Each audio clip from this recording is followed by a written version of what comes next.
அருணாச்சல புத்திரன், ஆனந்தத்தின் மந்திரன், லோகநாயகியின் மைந்தன், உலகையே ஆள வந்த நித்யானந்தன். காவியமா ஆக்கிட்டாரு. அப்படியா? 7 கடல் தாண்டி ராசாவா அமர்ந்துட்டாரு.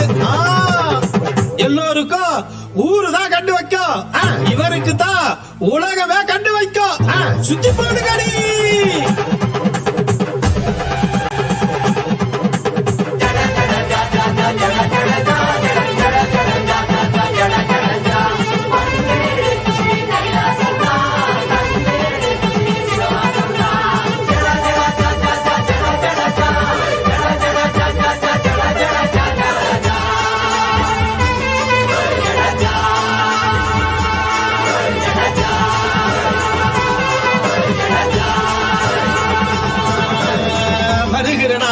பலமாக வாழணும், இருக்கிற நாள் எல்லாம் நமக்காக மாத்தணும். அதுக்கு இப்போது நாம் என்ன செய்யணும்? நித்யானந்தரின் சொல் கேட்டு நடக்கணும். மனிதராய் பிறந்த நம்ம எல்லாம் காக்கத்தான் கைலாசா என்னும் புது உலக கொடுத்துட்டாகவானே வந்திருக்கா. மனித ரூபா கூட்டு இருக்கா. தர்ம வேண்டும் தேரிலேறி ஞான வேண்டும் போரில் வென்றா. மனித குலம்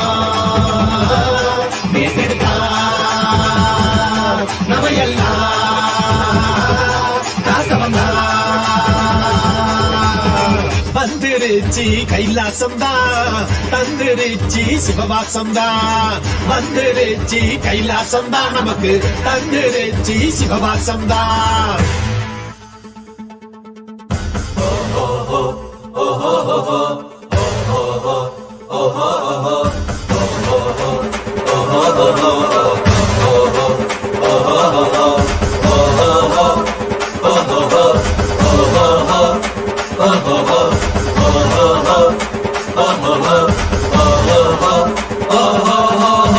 வந்துருச்சி கைலாசம்தான், தந்துருச்சி சிவவாசம்தான்.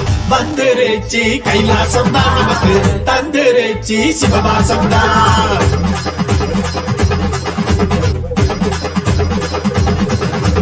சைவங்களாய் உலகை மாற்றிடணும், சக உயிரிடமூரையாடிடணும். 3ஆம் கண்ணை திறக்க கட்டிடணும், பூலோக ஈசன் போல் வாதிடணும். சொன்னாரு நம் நித்யானந்தம், கைலாசம் மட்டும்தான் நமக்கான சொந்தம். இதுதானே சொன்னாரு நம் நித்யானந்தம், கைலாசம் மட்டும்தான் நமக்கான சொந்தம். மனித குலம் நம்ம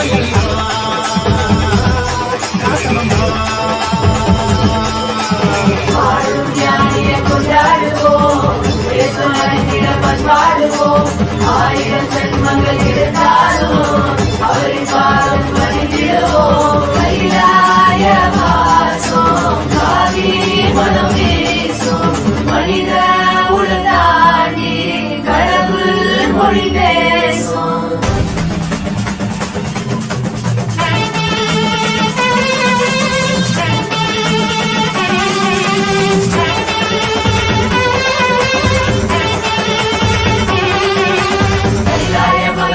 நீராடையா கடலாண்டி இருந்தாலும் உயிரியா. கைலாய மகராசன் நீராடையா கடலாண்டி இருந்தாலும் உயிரியா.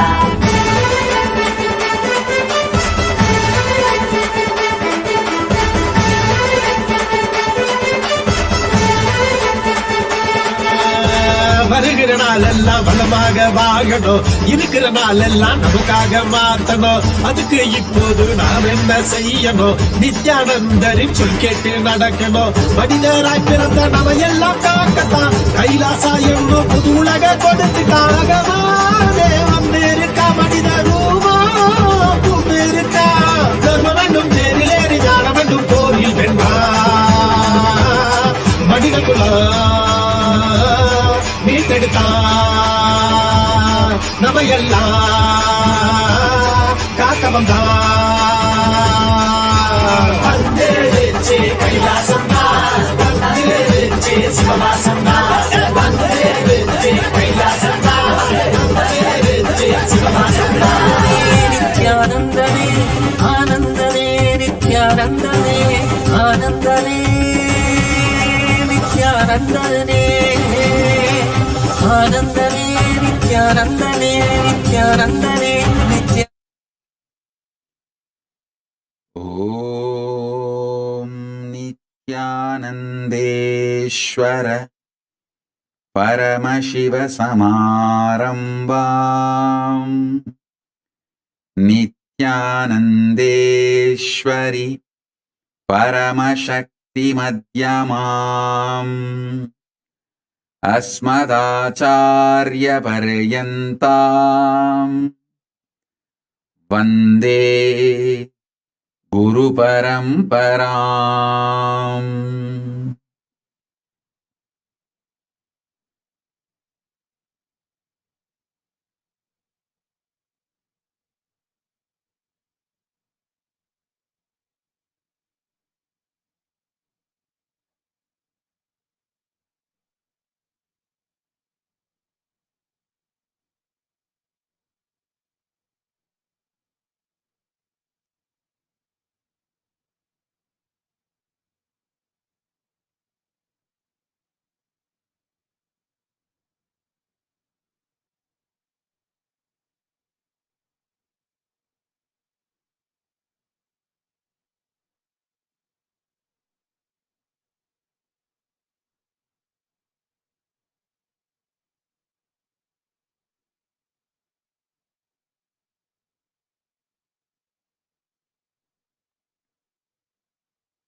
I welcome all of you with my love and blessings.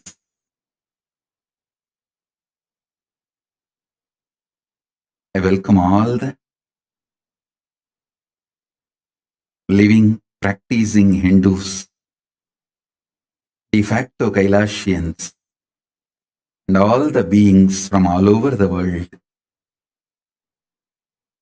I welcome all the Sarvanyapita Kartas, Yajamans, Manifestors, Sarvaparityahis, Srimahans, Mahans, Kotaris, Tanedars, visitors, viewers, Kayakalpa Yoga participants, Kailasa's e-Gurukul students, Kailasa's NHU students, Kailasa's ministers, ambassadors, diplomats, e-diplomats, citizens, consulate generals, supporters, Mantreshwaras, Vidyeshwaras, Ganeshwaras, Lokeshwaras, Astreshwaras, and all the beings of the universe.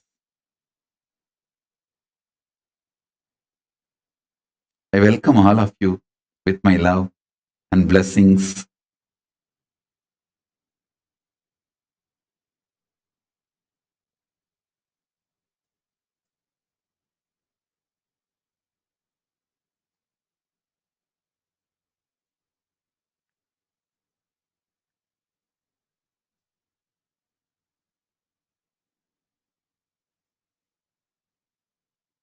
Paramashiva's message directly from Kailasa on this auspicious occasion of 45th Avatara Dina Mahotsava, 45th Anandotsava, 45th Avatara Dina Brahmotsava, first blessings as a living manifestation, incarnation of Paramashiva.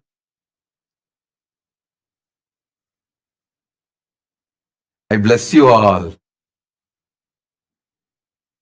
everyone, all the beings of this universe,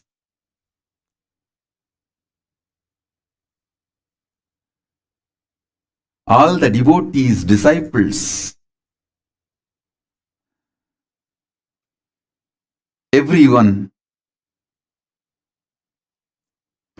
sitting with me all over the world, in all the adinams, ashrams, temples, centers, padaka mandirs, universities, in the homes, connected through two-way, one-way, through social media, internet, and internet, feeling connection internally. I bless you all. Paramashivatva praptirastu. Paramashiva anubodhi praptirastu. Paramashiva sannitya praptirastu. Paramashiva advaita anubodhi praptirastu.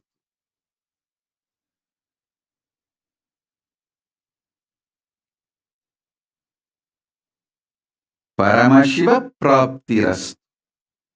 Paramashivanubhava praptirastu.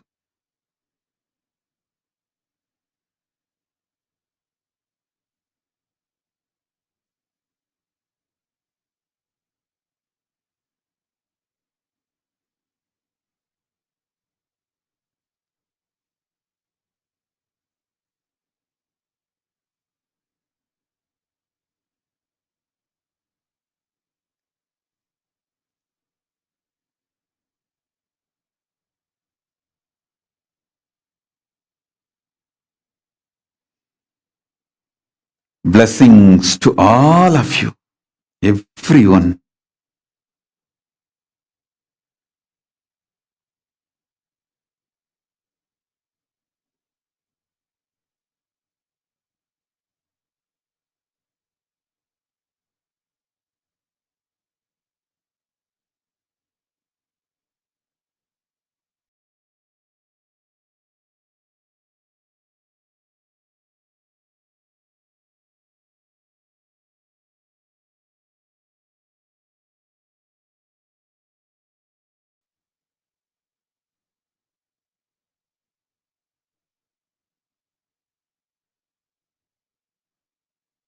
Let everyone have all the wishes fulfilled. Achieve Paramashivatva. Manifest Paramashiva Shaktis. Reach Maha Kailasa. Let all the auspiciousness happen to everyone.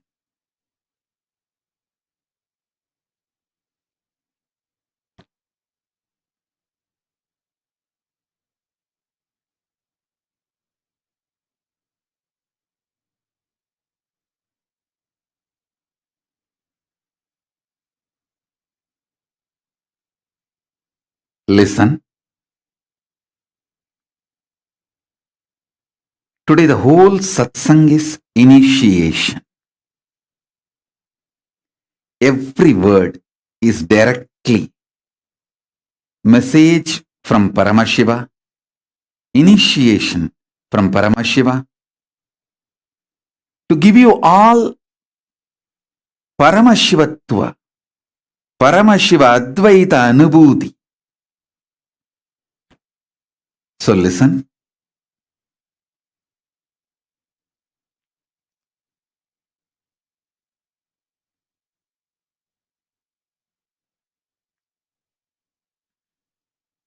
Saranagati, surrender,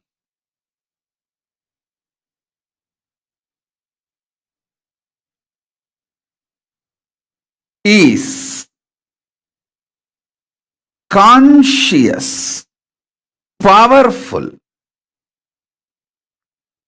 parallel, universe, synergetic, spontaneous, simultaneous trigger happening in you due to Paramashiva's decision to give you Paramadvaita Anubhuti. Listen carefully.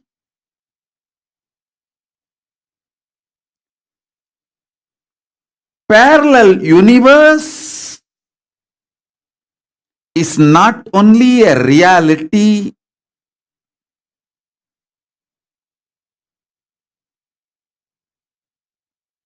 it is experienceable reality. I am not proposing you any sci-fi, the scientific fiction theories, theologies. I am revealing the sacred secrets, ultimate truths. Listen.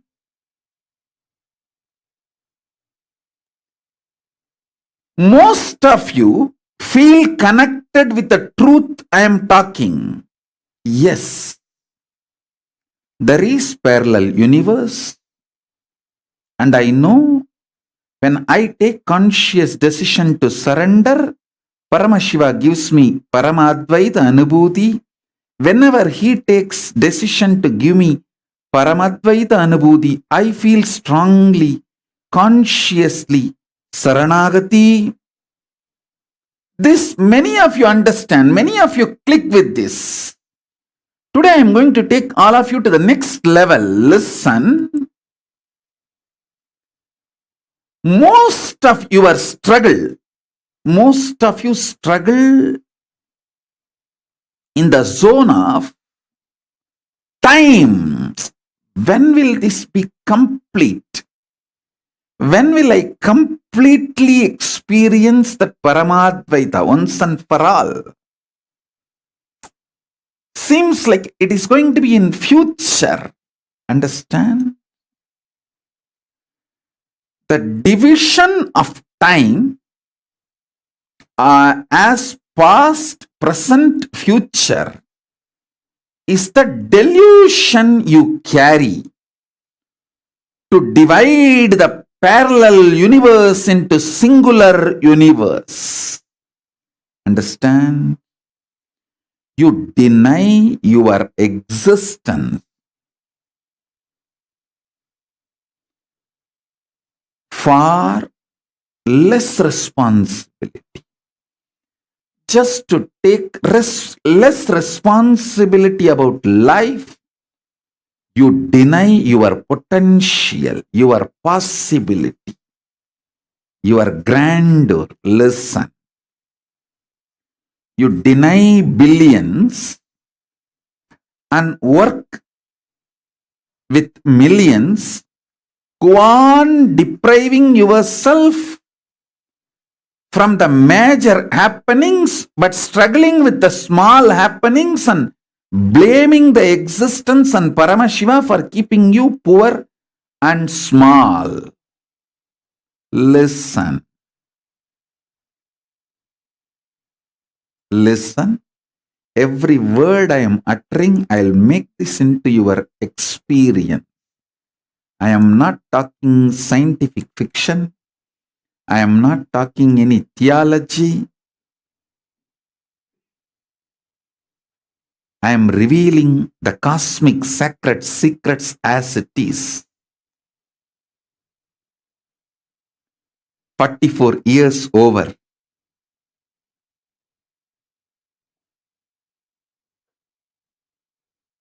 As living manifestation, living incarnation, this being has happened on the planet Earth. 44 years over, 45th year beginning. Whatever I need to do for all of you, I am successfully doing. Today's initiation is one of the greatest gifts. I wanted to give it to all of you, the whole humanity, all the beings. Stop deciding to be small to reduce your responsibilities.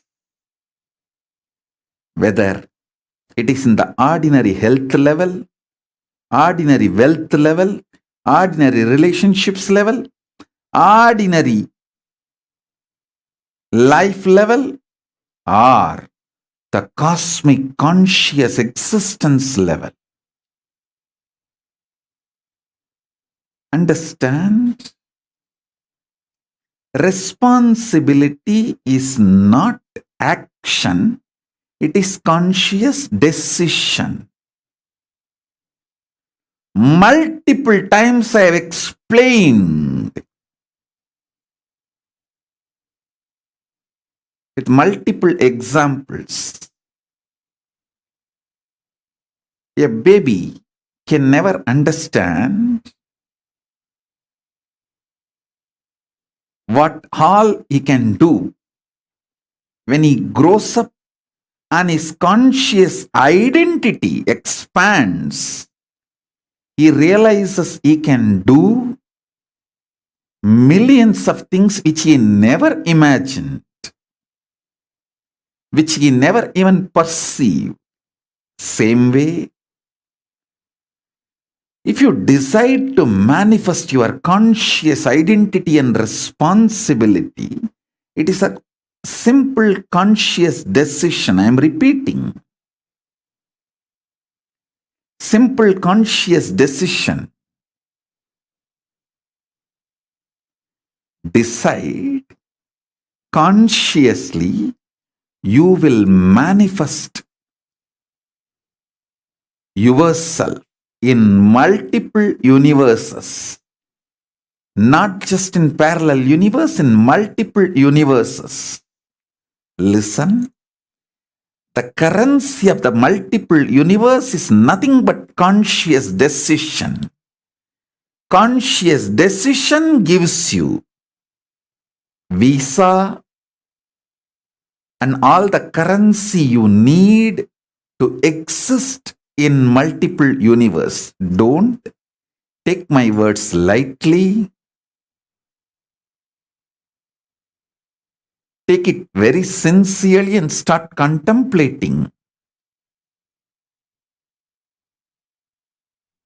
This whole year I am going to make this as an experience for all of you.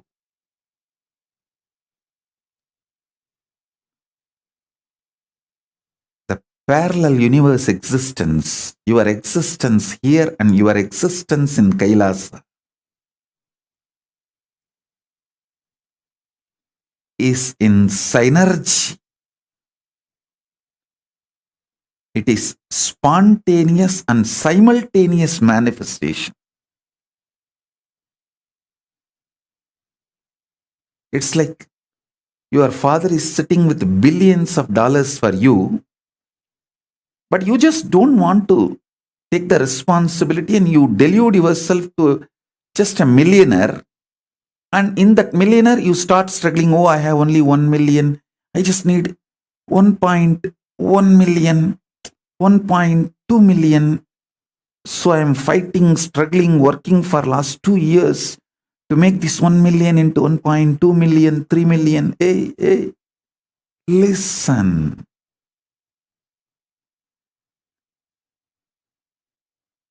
Relieve yourself from the fundamental delusion. Fundamental delusion is the past, present, future is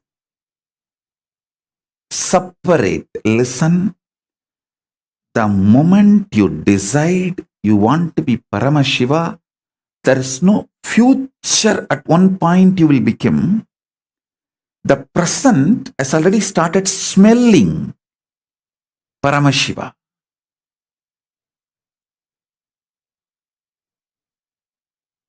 Listen, the moment you get honey, lusty, how your body smells lust.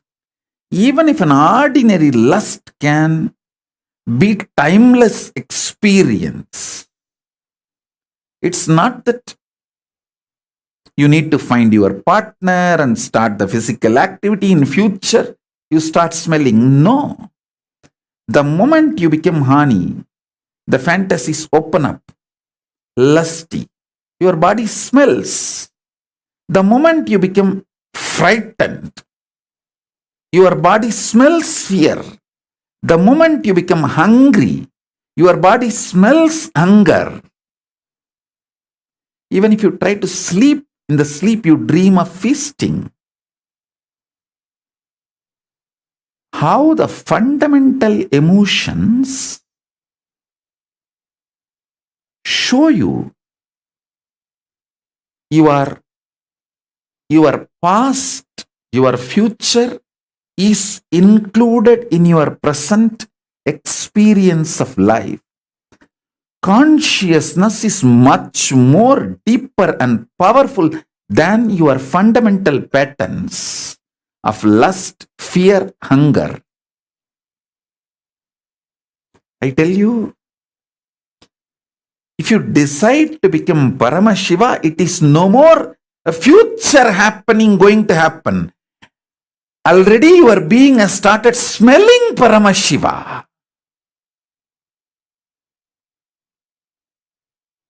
The powers have started getting triggered in your kidney, in your heart, in your lungs, in your blood, in your skin. Listen.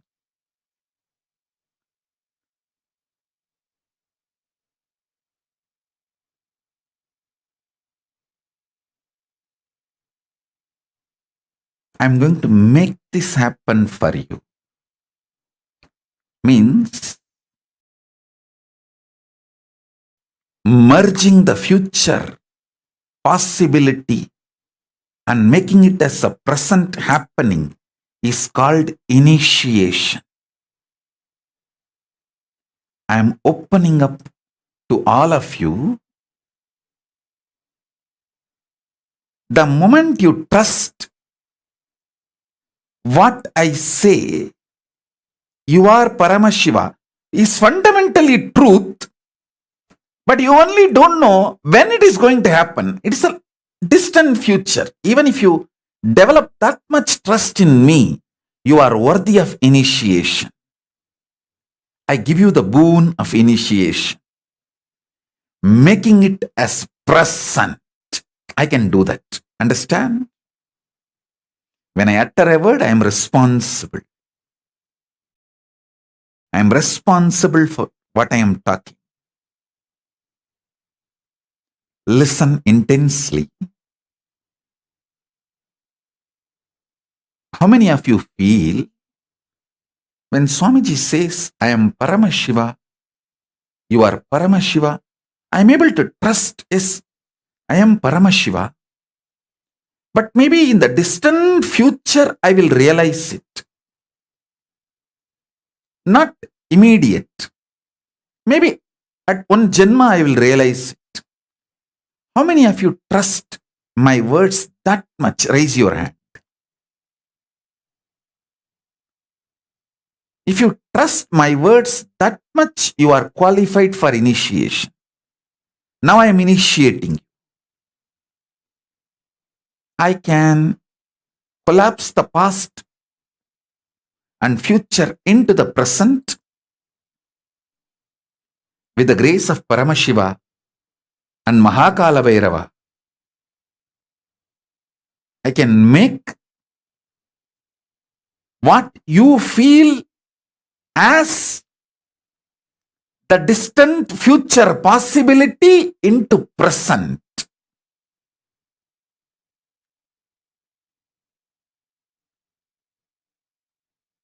Because only for you, past, present, future is separate. For me, it is one and the same, and I am from that zone where the past, present, future is one and the same, is embedded inside the present.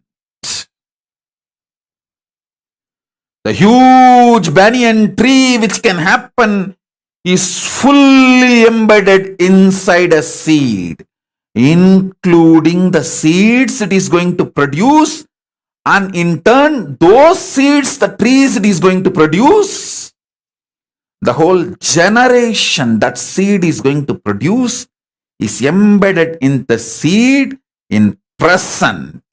The whole future possibility is the present reality in the seed. And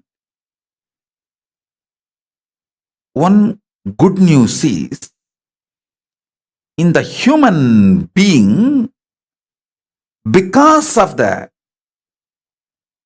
conscious component, the past and the future can be merged. Immediately you can be initiated to experience the distant future into present. The possibility for initiation, to receive initiation, exists in you because you are conscious. You are conscious. You are hardwired for the future possibility to become present reality.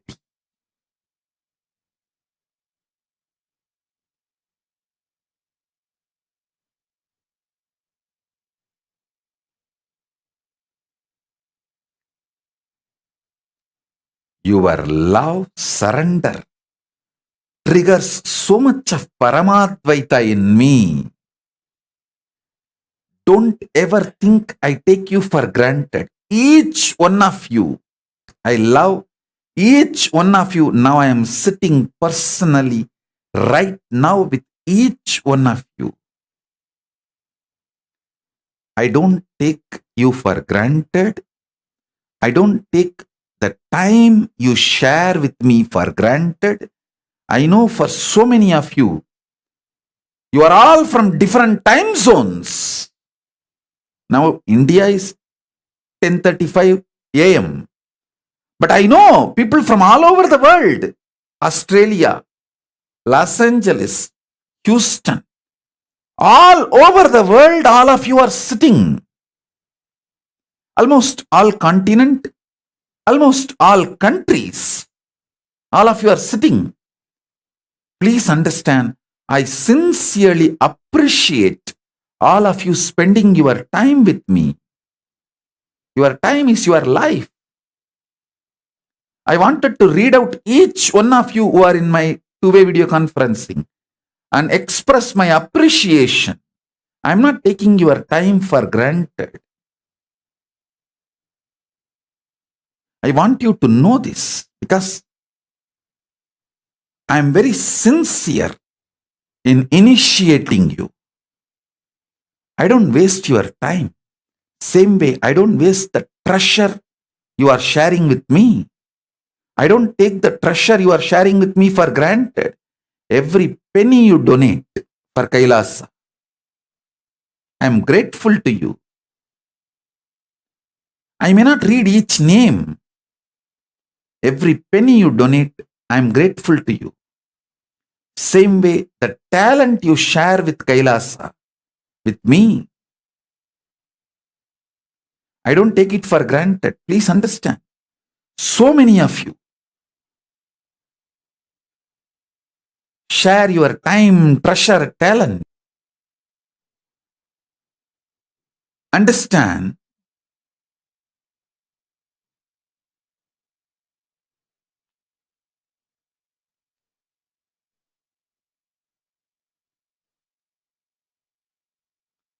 listen carefully. I don't take your time, treasure, talent for granted. I am sincere to you. All my guidance, support, everything is extremely sincere.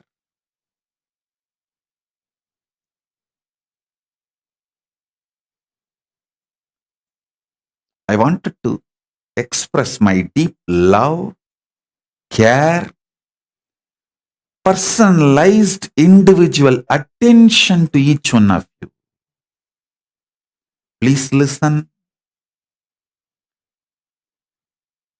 When you love me, show your conscious surrender. It triggers Paramadvaita in me, and I shower that back on you intensely.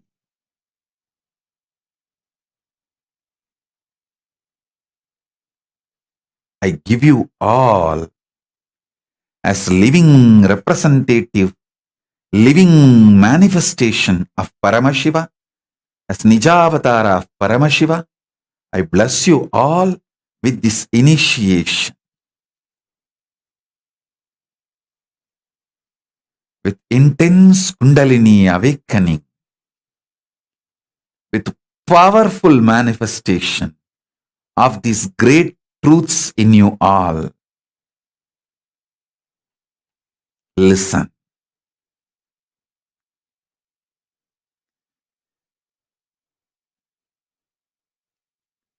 Conscious surrender in you, Saranagati, Bhakti.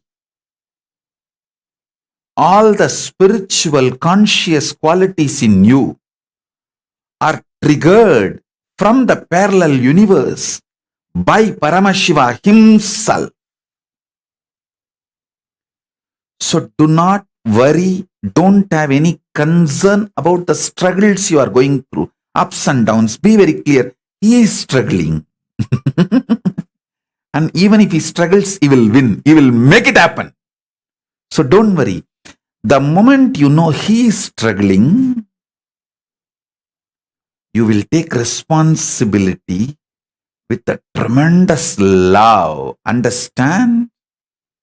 A girl will not even have courage to run and escape from a stray dog. But if the same girl is having her child with her, she will fight with the lion, tiger to save her child, because the responsibility is due to love. Love triggered responsibility is an ecstasy, joy, not load. When you know all your struggles, he is struggling, you will take responsibility supported by love. Intense love triggered responsibility is ecstasy. If you understand this example, you will understand what I am saying. A girl won't even have the courage to run and save herself from a stray dog, but she will have a guts to fight with the lion or tiger if she has her child need to be protected and defended, because it is love triggered responsibility. I bless you all with love triggered responsibility. So it is not at all a responsibility, just ecstasy. Ecstasy. Pure Paramashivatva. Love triggered responsibility. Understand? Whatever truths I am sharing, initiations I am giving, I know many of you are coming with me, traveling with me. At one point, any point, if you feel, oh, at this point only I am struggling, I am caught, I am still not fully manifesting, don't worry. Struggle is not yours. Struggle is his. He is struggling. So do not worry. If you just remember he is struggling, you will decide, let me consciously then support him as much as possible. even your decision to consciously support him, love triggered responsibility, makes not only responsibility, conscious, strategic decision to surrender Saranagati in you, it triggers more Paramadvaita in him because you feel the love for him. You are taking the conscious decision of Saranagati.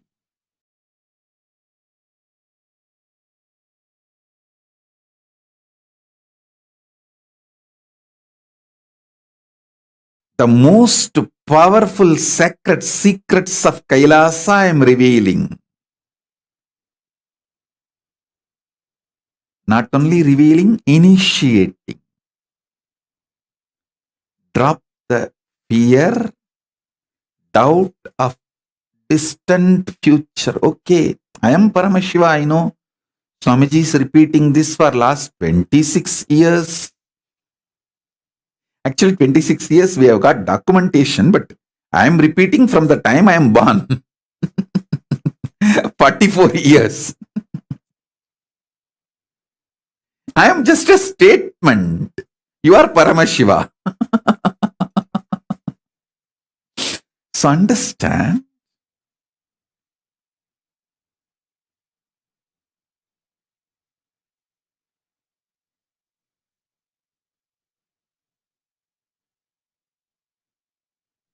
I am here to support all of you.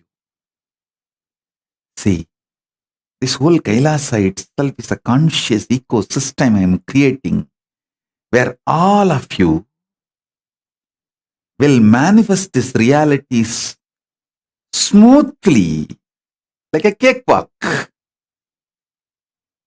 Kailasa is the cakewalk for Paramashivoham Satya. That's all. That's all.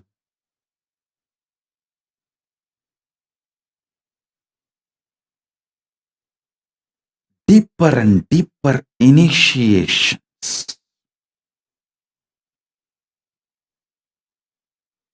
Deeper and deeper understanding. Clearing the knots. Breaking the patterns.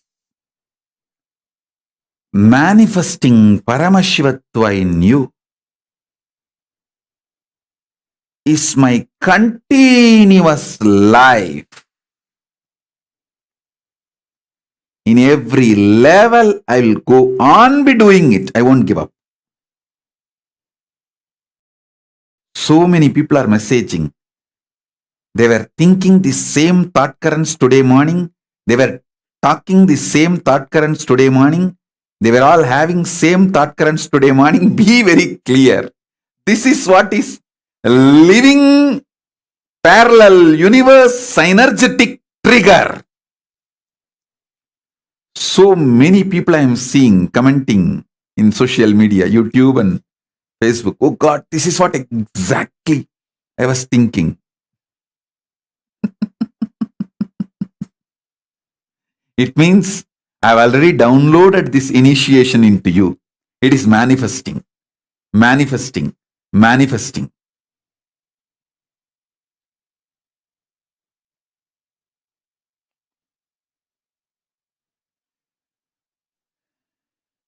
Listen, I don't take your love for granted. I don't take your time for granted. I don't take your treasure for granted. I don't take your talent for granted.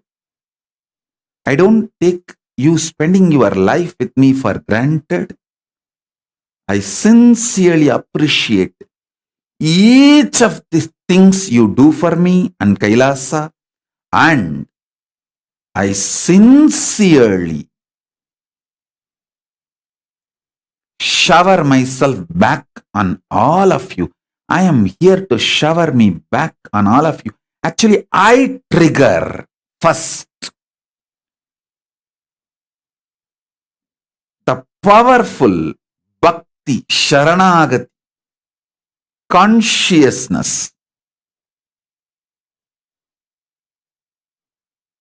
from the parallel universe, synergetically, simultaneously, spontaneously, intensely as reality.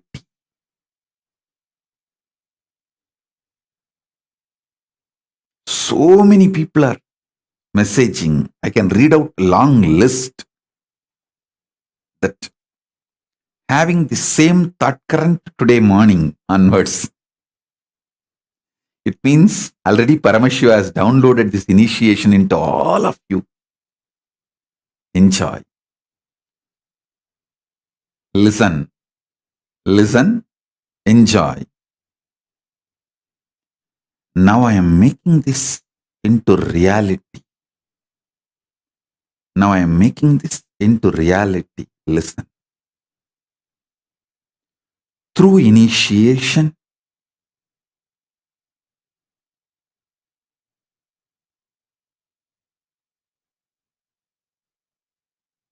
let me reveal some more powerful cognitions directly from Paramashiva. Space loses its ability to divide in time. Listen. Listen. Let me give you from the unit 1, you will understand. Length loses its capacity to be just linear in breadth dimension. Length loses its capacity to be just linear, just normal single line, single dimension when it enters into the next dimension of breadth. Same way, length, breadth both loses its divisive capacities when it enters into depth dimension. Whenever the lower dimensions move to the higher dimensions, they lose their divisive capacities. They raise to the higher oneness. Length loses its divisive capacity, divisive duality when it enters into breadth dimension. Breadth and length both lose their divisive capacity to be in duality, short-sighted, small when it enters into the depth dimension. Length, breadth, depth, all three loses their divisive capacity to be small and dual when they enter into the time or the space dimension. When the space and time enter into the Mahakala, the Kala dimension, they lose their divisive capacity to keep the delusions and duality alive. I tell you, length, breadth, depth, time, space, all of them lose their capacity, ability to keep you divisive, deluded, small. They'll all lose their capacity when they enter into conscious dimension. Now, I'll soak you into the conscious dimension through this initiation. Through this initiation. Listen, this is my gift to all of you on my 45th Nijavatara Incarnation Avatara Manifestation Day celebration. On this auspicious day, this is my gift to all of you, soaking all of you into the conscious dimension of Paramashiva, manifesting Paramashivatva, state of Paramashiva, space of Paramashiva, powers of Paramashiva, being of Paramashiva,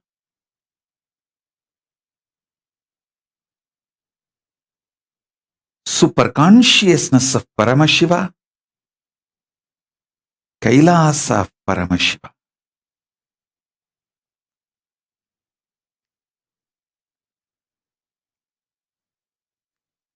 Listen.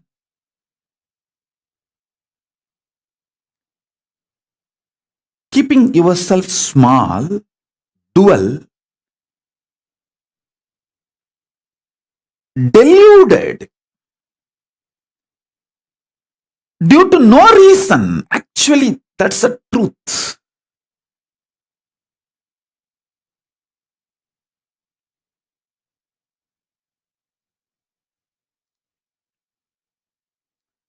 You have no logical, rightful, rational reason why you should keep you small other than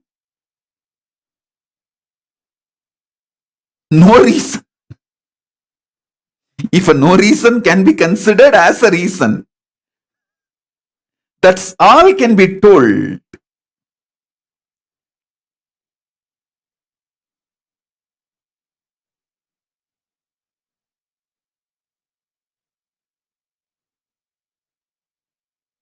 Understand,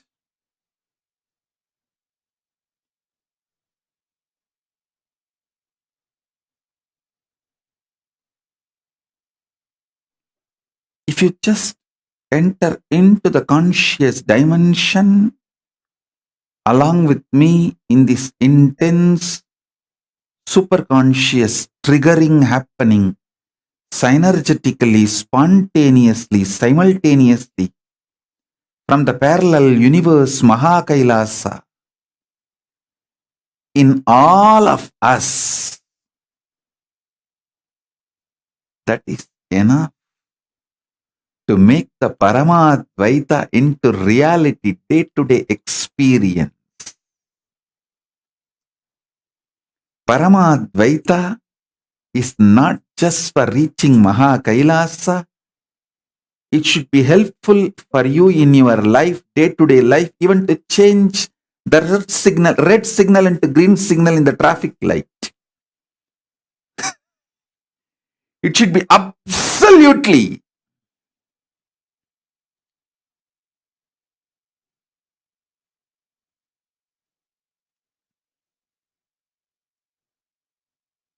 a living manifestation, even for what you call as the smallest thing in your life to the highest thing in your life. Understand?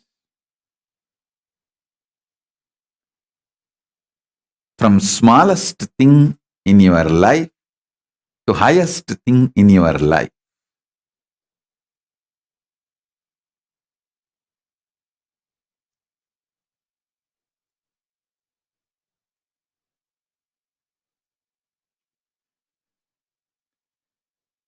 Even if it clicks with you that you are Paramashiva, it may happen in distant future.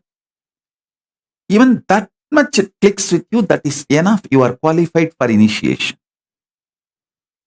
You have a right to have initiation. You have the first fundamental right in Kailasa constitution. The first amendment is right to live, feel, manifest Paramashiva, treat yourself as Paramashiva by yourself, and get treated by others as Paramashiva, and you treating others as Paramashiva.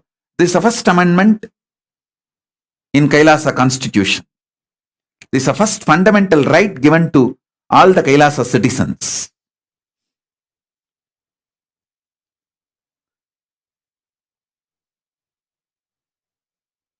So understand, even if you click with this truth, yes, I am Paramashiva, I know, maybe distant future, sometimes maybe after 10 years, or maybe one Janma, or maybe 2, 3 Janmas, or after whenever Swamiji feels okay, it may become reality. Even if you trust that much, even if that much it clicked with you, that's enough. You are qualified for initiation. Now I'll initiate you, because the past and the future is embedded in the present, like the trees which is going to come forever are embedded in the seed of the banyan tree. Whole thing is embedded in you, and the beauty is because you are conscious, it can be manifested right now. Does not need to wait for time. Seed of the banyan tree is not that highly consciousness, it can manifest immediately the moment it is triggered, but you are trillion times more powerful than the seed of the banyan tree. Your consciousness is trillions of times, zillions of times more powerful than the banyan tree seed. It can manifest the moment it is triggered. The moment it is triggered, it can manifest. Because it is synergetic, spontaneous, simultaneous, from the parallel universe Mahakailasa. As I said, just like how you don't take my presence for granted, I don't take your presence for granted. I am sincere in my love for all of you.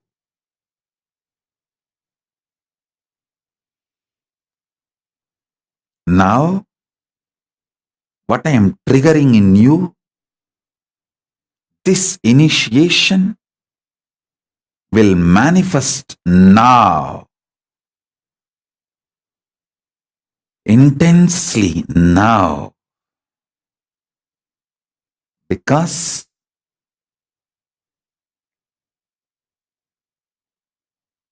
whenever the higher dimensions take over the lower dimensions become irrelevant. Consciousness, when it takes over, the lower dimensions of past, present, future, time becomes irrelevant. Miraculously, you start living as Paramashiva now. When you see this miraculous manifestation happening, that is what you call as power manifestation of Paramashiva, which even you feel, wow, so powerful.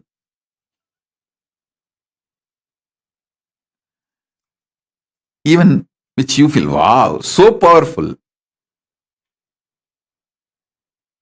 That is power manifestation of Paramashiva. So I initiate all of you now into manifesting the state of Paramashiva, space of Paramashiva, powers of Paramashiva, being of Paramashiva, super consciousness of Paramashiva, Paramatvaita of Paramashiva, Maha Kailasa of Paramashiva.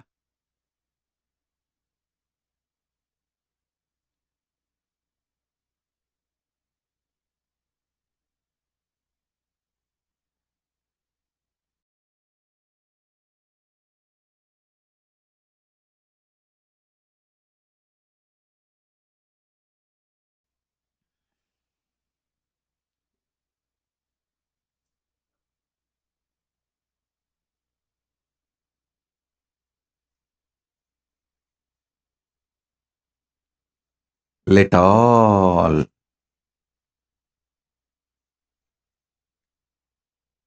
experience, live, manifest Paramashiva. Let Paramashiva be powerfully, intensely, consciously, simultaneously, spontaneously triggered from Maha Kailasa.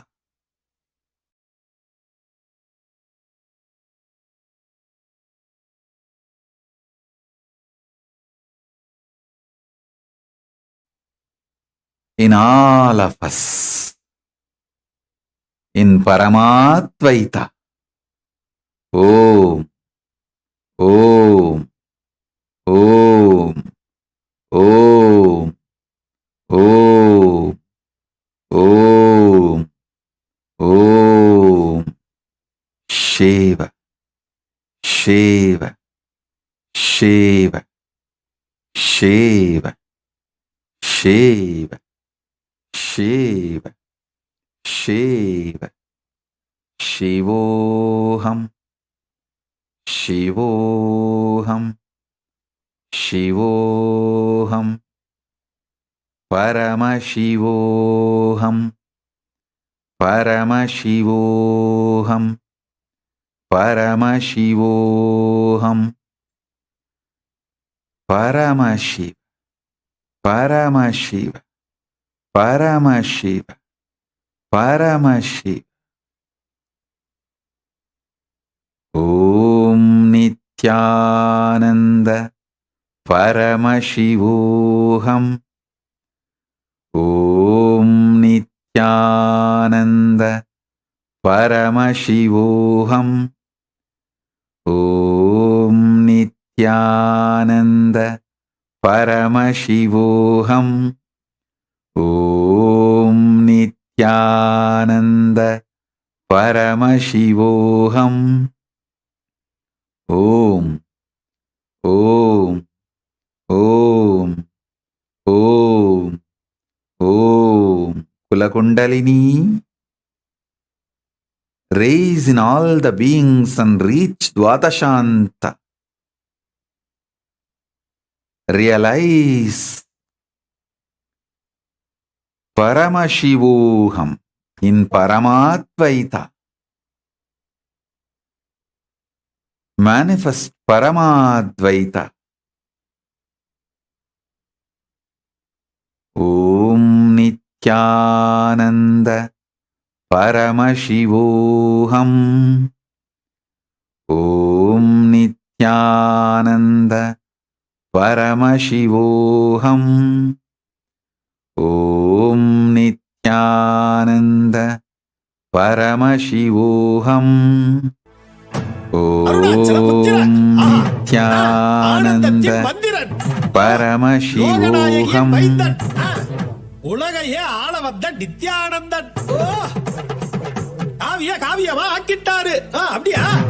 7 கடல் தாண்டி ராசாவா வந்துட்டாரு. எல்லோருக்கும் ஊருதான் கண்டு வைக்கும், இவருக்கு தான் உலகமே கண்டு வைக்கும். சுத்தி போடுங்க. ஓம், ஓம்.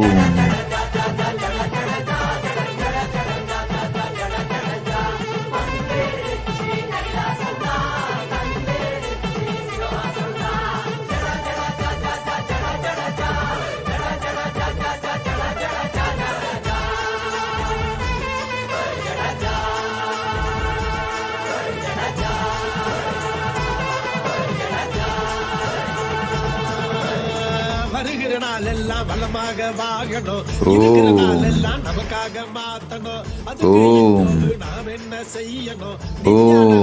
சொல் கேட்டு நடக்கணும். நம்ம எல்லாம் காக்கத்தான் புது உலக கொடுத்துட்டாங்க.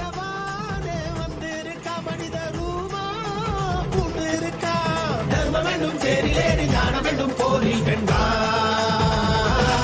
மனித குலம்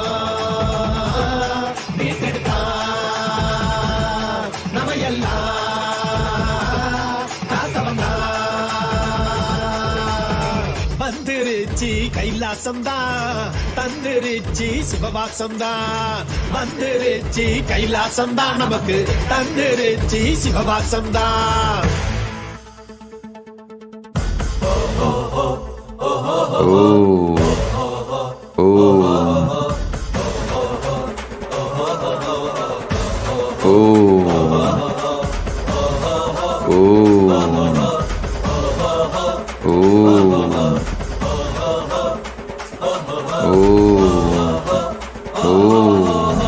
வந்துருச்சு கைலாசம்தான், தந்துருச்சு சிவவாசம்தான்.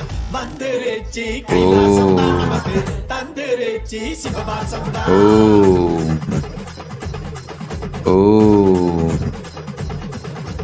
சைவங்களாய் உலகை மாற்றிடணும், சக உயிரிடணும் உரையாடிடணும். மூன்றாம் கண்ணை திறக்க கற்றிடணும், பூலோக ஈசன் போல் வாழ்ந்திடணும்.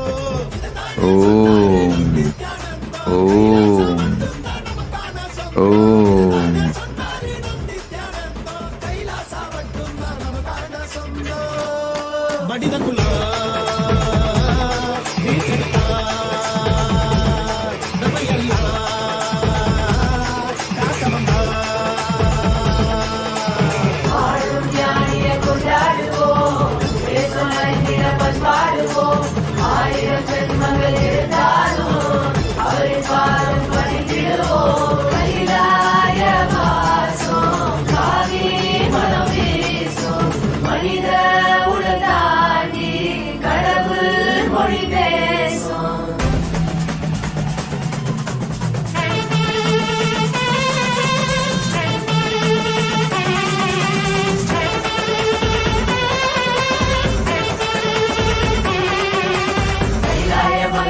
நீரானையா கடலாண்டி இருந்தாலும் உயிரியா. கைலாய மகராசன் நீரானையா கடலாண்டி இருந்தாலும் உயிரியா.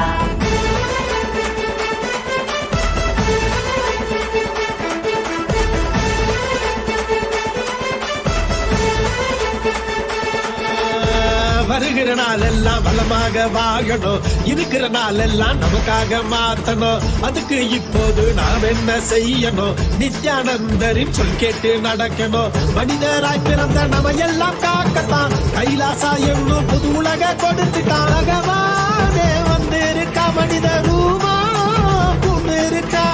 தர்மம் என்னும் தேரிலேறி ஞானம் என்னும் போரில் வென்றா. மனிதகுலா மீட்டெடுத்தா நம்ம எல்லாம் காக்க வந்தா.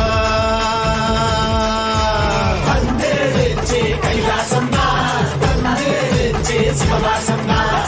வந்துருச்சு கைலாசம்தான், வந்துருச்சு சிவவாசம்தான். அருணாச்சல புத்திர, ஆனந்தத்தின் மந்திரன், லோகநாயகியின் மைந்தன், உலகையே ஆள வந்த நித்யானந்தன். காவியமா ஆக்கிட்டாரு. அப்படியா? 7 கடல் தாண்டி ராசாவா வந்துட்டாரு. எல்லோருக்கும் ஊருதான் கண்டு வைக்கும், இவருக்கு தான் உலகமே கண்டு வைக்கும். சுத்தி போடுகடி. ஓம் ஓம் ஓம் ஓம் ஓம் ஓம் ஓம் ஓம் ஓம் Nityananda பரமசிவோஹம்.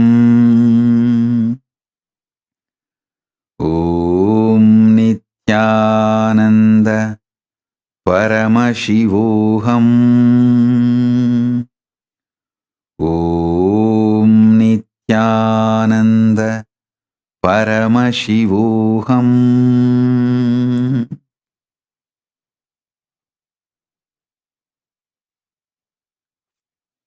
We will continue to have initiation today whole day, and one more initiation in the night, Indian Standard Time,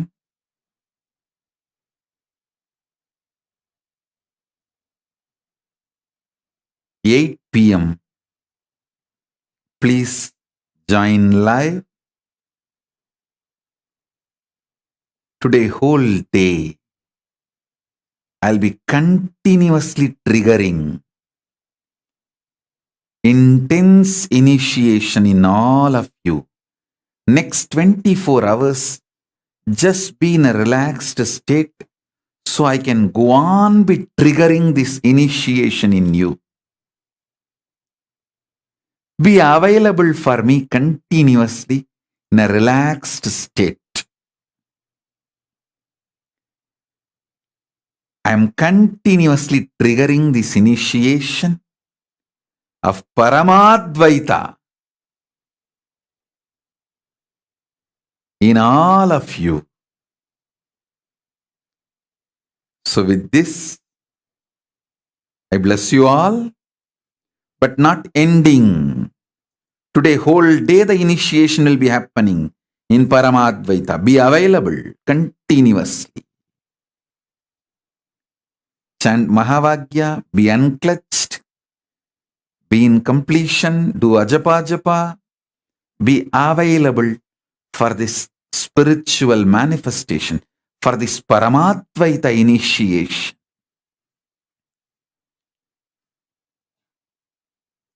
So today's message is Paramadvaita initiation.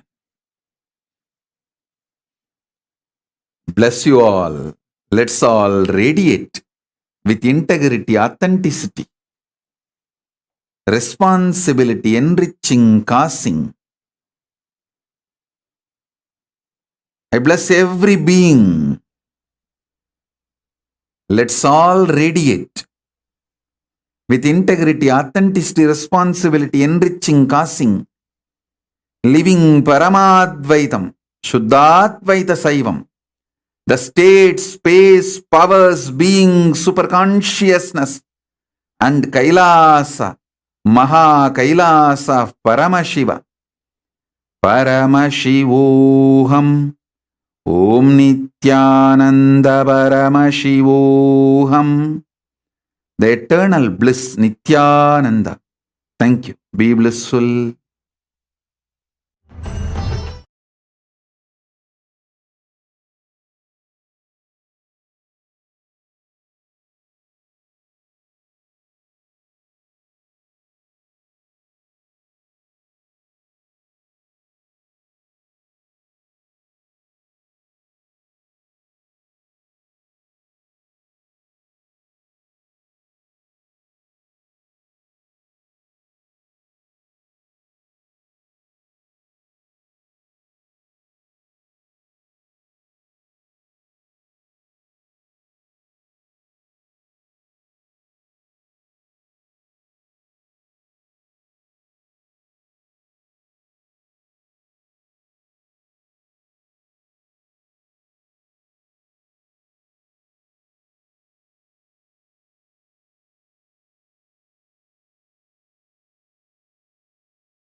आनन्दं परमसुखदं केवलं ज्ञानमूर्तिं द्वन्द्वातीतं गगनसदृशं तत्त्वमस्याधिलक्ष्यम् एकं नित्यं विमलमचलं सर्वधी साक्षिभूतं भावातीतं त्रिगुणरहितं सद्गुरुं तं Namami.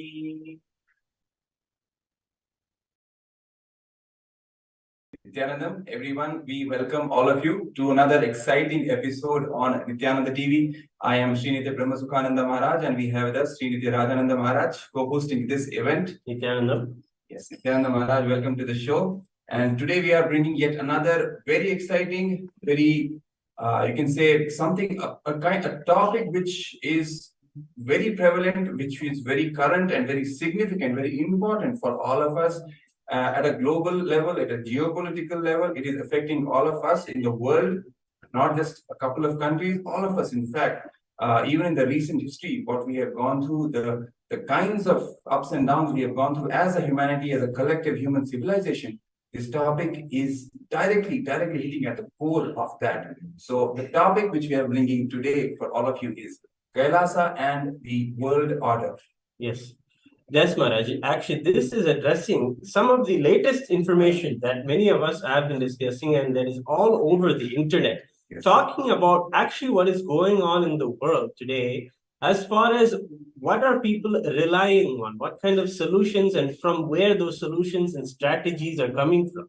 And it is coming from the understanding that those ancient civilizations that have, you can explain, Maharaj, that you were telling that there are how many ancient civilizations are? 49. In fact, 49 ancient civilizations were there, and out of all those 49, only one is remaining. All of the rest 48 have been destroyed, annihilated completely in the last at least 3,000, 4,000 years. Okay. Only one civilization that is left is the Hindu civilization.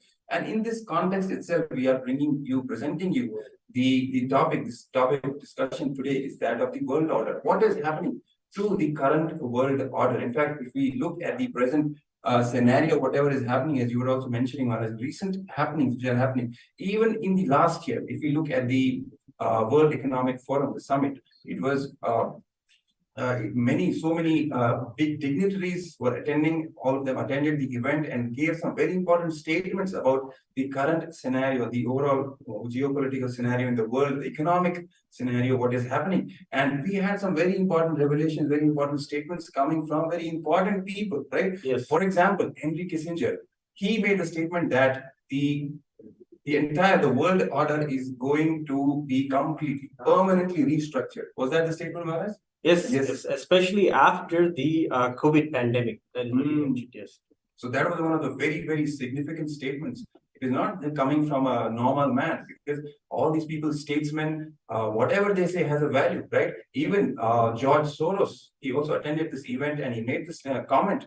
It was a public comment he made that the entire Western civilization is facing a crisis, right? It's basically facing an existential crisis. So what does it really mean? What does it mean for the world order? What has been happening, what we are currently facing and observing is a kind of a big journey that is happening at the international level, at the global level. The whole power structure of the world is in fact changing, right? The countries who have been in power, who have been the leaders and have taken the responsibility to lead the entire world, the modern world, they are facing challenges from other economies, other countries who were till now the followers. And this new power game that is emerging in the world, the international stage, is setting new trends. It's creating new groups, new divides, new friendships across entire, the whole international group of countries, at least the powerful countries. And in this context, what is Kailasa's role? What is the significance? And how does Kailasa fit into this new paradigm that is emerging at the international level? And you can even add it to this, Maharaj, exactly going into the details. What is really happening in what is really happening to the world order to begin with, and how the civilizational narrative is coming into it. Correct. So it is at this civilizational level that many of the important countries in the world are looking at who they are, looking at themselves and finding the solutions in their own history, in their own civilization. They're looking back and seeing where it is that they have literally repeated the history that they had, how the history is repeating itself, and how the whole civilization's age contributes to being able to just plan for the long term, plan so that things are not always planned on a short-term basis. And only if you recognize that our history is ancient, our history has gone back thousands of years, Yes. then you can even have a conversation about planning for a long term. And that this is the civilizational conversation that is going on, and every country has this opportunity to right now, especially when these conversations are happening, to plan their strategic national narrative. What are they going to tell them about who they are to themselves? What are they going to tell all their people who they are about themselves? Are they going to say that we are a history of enlightened people? That is what we are as far as Kailasa is concerned. Or are we going to say, are we a history of barbarians? Or are we going to say, are we a history of economic businessmen? What is it, the story that we are going to tell ourselves that is true about ourselves? And this is something that the Supreme Pontiff of Hinduism has addressed in the presidential address on the recent Tamil New Year. He said that when he was asked, where is Kailasa? How do I go to Kailasa? These are some of the common questions we get. And when he said this, he said that he's emphasizing right now on building the Hindu history first. He says that if you build the history, even if the geography is taken away, even if your physical land is taken away, if you have built your history, then from that you can build the geography again. And he's saying it is this, actually, if you see, it is this national strategic narrative that the Supreme Pontiff of Hinduism is telling. And he said that Kailasa is the grand narrative of Hinduism itself. Yes. And I can say that just his way of forward thinking and just thinking at the level of all the statesmen in the world, and thinking at the level of how we as Hindus define ourselves and how we as Hindus define our history is very important. And it has been a part of our conversations again and again, especially when it comes to finding the real truth in our own history. It's so interesting, right? Because we have seen even recently, the tides are now changing, right? People are more and more questioning about their identity, their history. For long, we have seen the people not really, taking it too seriously. In fact, many movements have emerged in the world which have actively, consciously tried to destroy their history, right? Communism, whatever happened in Soviet Union, whatever happened in China in the 1960s and 70s, the whole destruction, annihilation of their own culture, of their own history, consciously doing it with the aim, with the ambition that all that the history is, whatever our history has taught us, whatever we have done is completely barbaric. It is whatever it's actually inferior, and we have to get rid of it and create a new history. But now what has happened? Yes, for the last at least 10 years, a decade, or at least 10 to 15 years, we have seen the whole paradigm is now shifting back to reclaiming your ancient identity. Yes. Who you really have been for many, many years. More interestingly, a country like China is again addressing itself as the ancient 5,000-year-old civilization. Yes. Can you imagine? 1960s, the same cultural revolution that happened in China, destroyed their everything, all the monuments, everything that they had from as a part of their whole tradition of their ancient culture. Now, again, what they're addressing is they're questioning who we are really. We have a history. We are an ancient civilization, 5,000-year-old civilization, which has a utility for even our future generations. It can guide us in the future. Right? Actually, the leaders made these statements so that they could give inspiration to the new generation, to give them inspiration to look forward to a future where they can be proud of their base, of their culture, their heritage. And from that same pride, they can create more. They can innovate more. They can have more communal harmony. All these are possibilities when you look at yourself as an ancient history. And also, I would add, there is also a vacuum now that has been created, because recently the kind of model which we have been following at a global level, the economic model, the social model, even experimenting with various socio-political ideologies, right? The communism, Marxism, whatever we have, even the modern capitalism, all of them are failing one by one. Communism has already failed. Hardly 50 years Marxism survived on the planet. And it's now a failed ideology. The whole, everyone really knows that practically Marxism has failed. Even capitalism, see the history of the humanity from medieval ages. If you just encompass it in a short basis, in a very precise way, we can say that the shelf life of whatever ideologies that are being experimented with in the modern era, the shelf life is decreasing continuously. First came the colonial model, which they were following, right? It hardly lasted 200 years. Then came mercantile capitalism, hardly 100 years it lasted, right? Then it was replaced by Marxism, this ideology that this is better than whatever we have been following, right? It only lasted 50 years. Now the modern capitalistic model, the globalization that we call it, hardly 25 years and the whole collapse is happening again. So we see the insistence of the West or the modern civilization, so to speak, on more and more short-term gains, right? And the shelf life itself of the model decreasing from 200 to 100 to 50 to even 25. Now the countries which have been following these models, they are not really left with any more choices. So Yes. what do they do in that vacuum? They simply ask this question: can we lean back to our own identity, who we have been actually, but we have forgotten that or traded that for something else which is more short term and which is also not working? Yes. That has emerged into this more the new shift in the whole global situation, where more and more countries are going back to their ancient roots.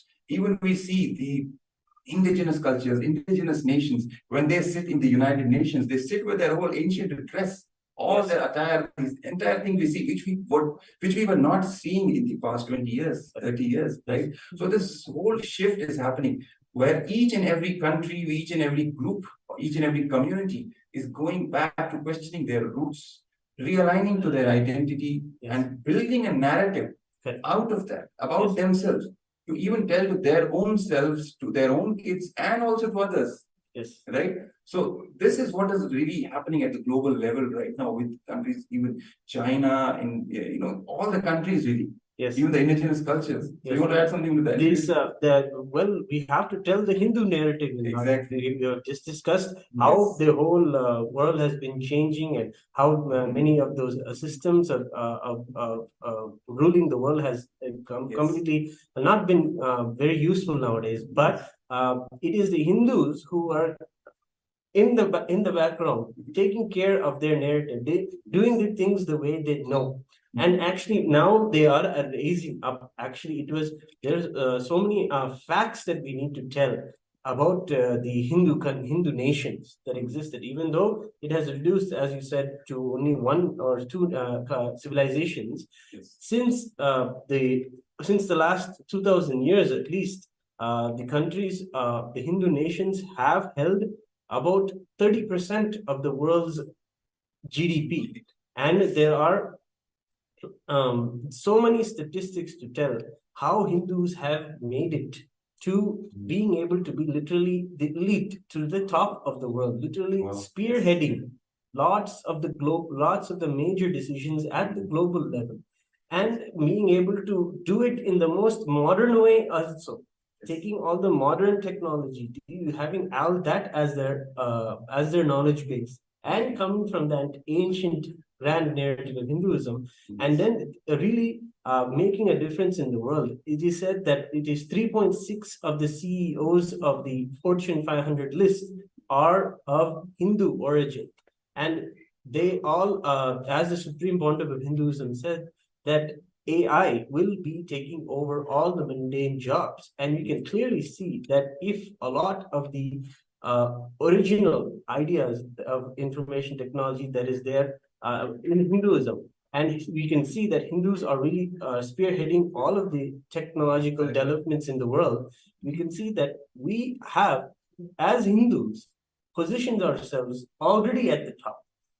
We are already at the top of everything, whether it is in a geopolitical situation, whether it is in a technological advancement situation, in many of the fields, even in just our ability to have a stable family unit with the least amount of divorce rates among any other ethnicity. These are all the actual results of our narrative. It is time now to see how the Supreme Pontiff is telling us to look at our own grand narrative and seeing how it has actually positioned us in a position of leadership, help the world move into the future, and give positive, conscious breakthrough to everyone. And we always have our base as the Hindu Shastras and the Hindu scriptures. And this is what the discussion is that is going on in Kailasa, talking about how Hindus are already at the head of the world, and how we can take the responsibility for moving the world forward in a position of a responsibilism. Yes. In fact, as you said rightly, because Hindus are already at the top. They are the most contributing people, most happiest among all the people, among all the ethnic communities. Even if you look at the data from the US, right? The richest people, the richest ethnic community is Hindus. I think the statistics themselves show that $120,000 income a year, the highest among all the ethnic communities from all the nations. Hindus are at the top. right? The least amount of poverty is among the Hindus in the US population. I think 30% or 33% is the average population in the US that is under poverty. For Hindus, it's hardly 6%. And the least amount of crime rate also. Least crime rate, least one. The prison population, Hindus constitute 1/10 of the prison population as compared to all other communities. 1/10. Right? And they are the most educated. Among all the communities, Hindus are the most educated. 80 to 85% of Hindus carry at least an undergraduate degree. Right? That is also, and even among them, most of the Hindus are following, they are pursuing these STEM fields for majoring, right?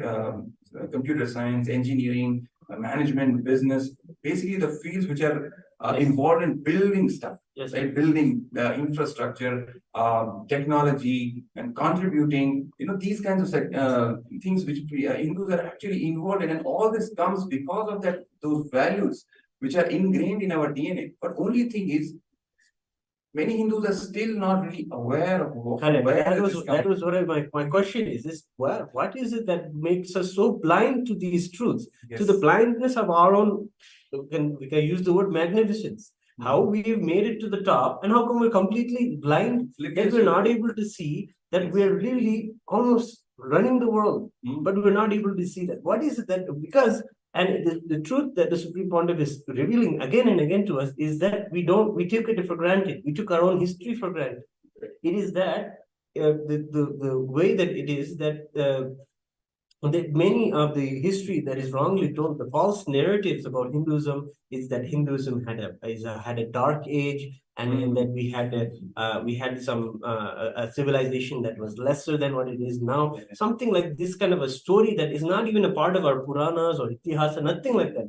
It is in our Itihasa that we had a higher conscious civilization before Satyuga, Treta Yuga, Dwapara Yuga. These are more conscious, more intelligent beings that exist. That is our history. But somehow we have been imposed on this idea that we had some kind of dark ages, and we had some kind of, we came from lower beings. But that's not true. It is a part of our grand narrative to understand and cognize ourselves as descendants of Rama, as descendants of Krishna, as descendants of these enlightened geniuses, literally. Yes, exactly. Because that is exactly the problem, right? When other cultures and other communities are not really facing too much friction in realigning, whenever they are questioning now, right? The paradigm is changing. That's what we started with. All these communities, all these nations, all powerful nations, they are not having too much problem with the people going back and leaning back to their past and re-identifying themselves. But we observe this friction, this resistance among the Hindus, especially when we tell them, this is your real history, this is your real story. We still unfortunately face a lot of friction among the Hindu population, the global Hindu population, of accepting, of celebrating this, their true Hindu identity. And that's what we want to address. Why is this? What has to be done to make Hindus realign to their true history, make them believe that that is exactly who they are and who they were? It's the entire false narrative. Because we lost control over our own narrative.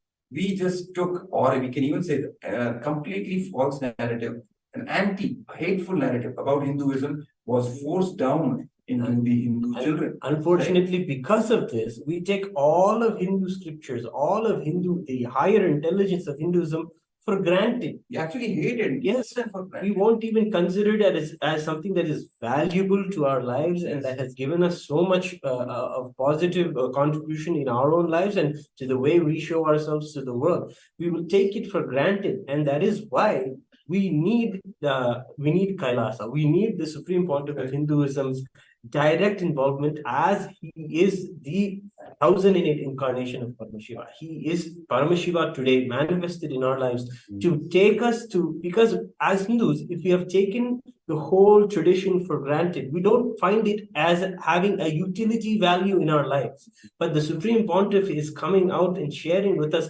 continuously in his Nithya Satsangs, in the Paramashiva programs, and continuously addressing the world, telling that Hinduism has the most practical utility value solutions for anything and everything for the modern day man. And this is what is given as an experiential understanding in the Paramashiva program. This is how we can, as Hindus today, remember who we are from an experiential understanding. Yes, it has to be done from experiential level itself. That is what, because the history of Hindus is so grand. Yes. You have to experience it to really believe it. Yes. Otherwise, when you talk about Pushpaka Vimana to modern man, the normal understanding is that all this is just fiction, all this is just myth. But when you actually manifest powers yourself, when you move matter yourself with your consciousness, hey, it just clicks with you. If this is possible, that is also possible. And even tapping into the powers of the intuitive mind, the whole yoga. The whole yoga is just understood as just asana, but the whole scripture is talking about 8 other components of yoga that contribute to a person's consciousness, that give, that empower that person to be functional extremely well, not physically, but ability to use their mind. And as far as yoga, brahmacharya, pratyahara, dharana, all these are techniques that are there in our tradition, in our scriptures, to be able to help us focus and become high achievers in the world today. And that is actually because we have done that for thousands of years. We just have the blood and the DNA that just does it naturally. We don't, as Hindus, have tendencies in our blood to be violent, to be aggressive, to be against another world. We always come together. We're just hardwired differently.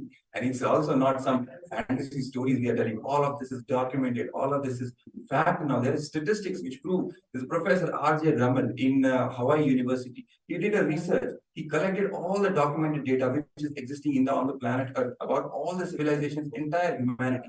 What all violence happened, right? In the name of power, in the name of control. How many people were killed? The whole data he has collected, right?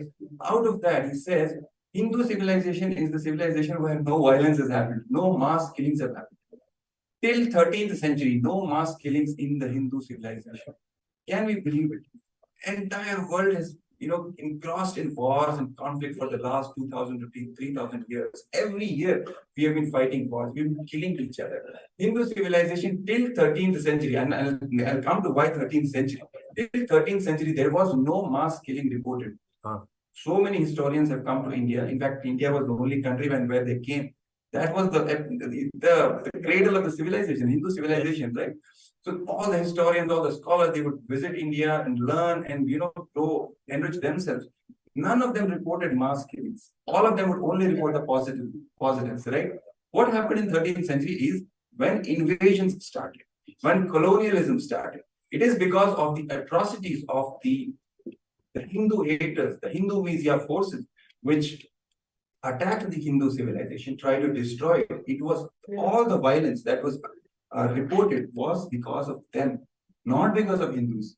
There was no violence recorded. All of this is statistic. All of this is data, right? Any statistic you put, how much education Hindus have, even the stable family system. It is not just trying to glorify something which is Hindu or something. No, it has practical value. It has economic value. In the West, all families are collapsing.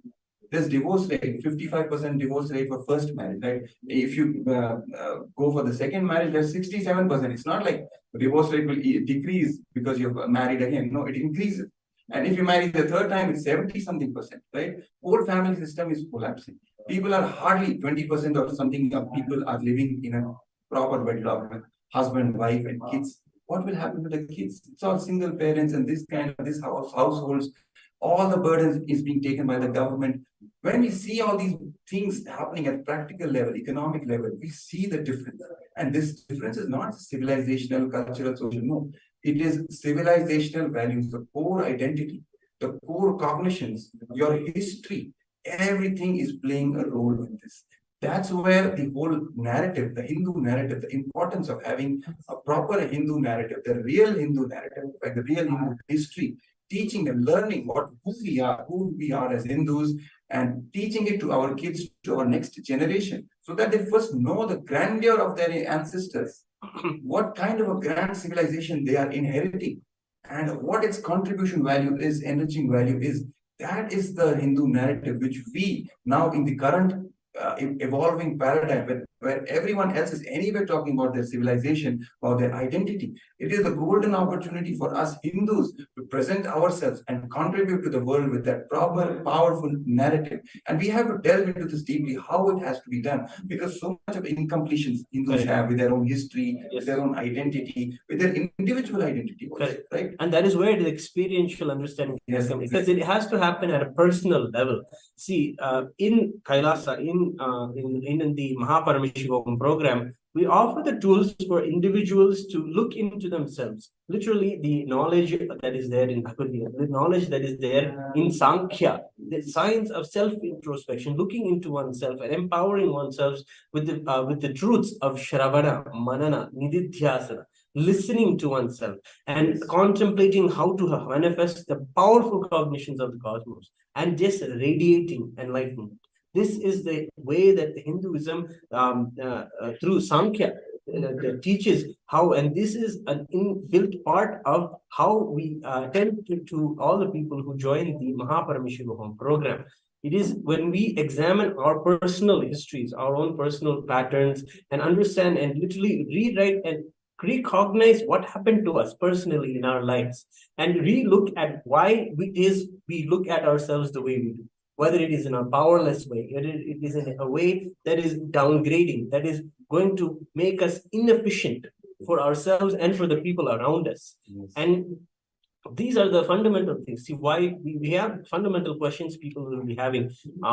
Why is it that I'm not able to focus? Why is it I'm not able to relax and I'm not able to achieve success in my life? These are the personal questions that we and the Paramashiva program give people the opportunity to just have these questions, and let's bring out and have a conversation about them. See, our past will always reproduce itself into the future. This is the base truth of the completion process. We have to look into our past and do the reliving of the past leads to relieving of its impressions on our present moment. It is the truth that whatever we have something called as a default future. Means that whatever we always see, if we see our histories and our patterns, why is it even called a pattern?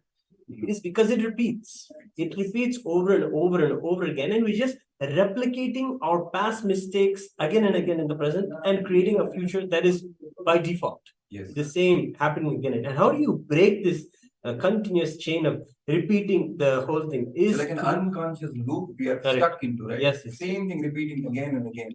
The Supreme Pontiff of Hinduism shares that the ideas you carry about your past, your old failures, every idea that we carry about our old failures, every idea we carry about our past is wrong.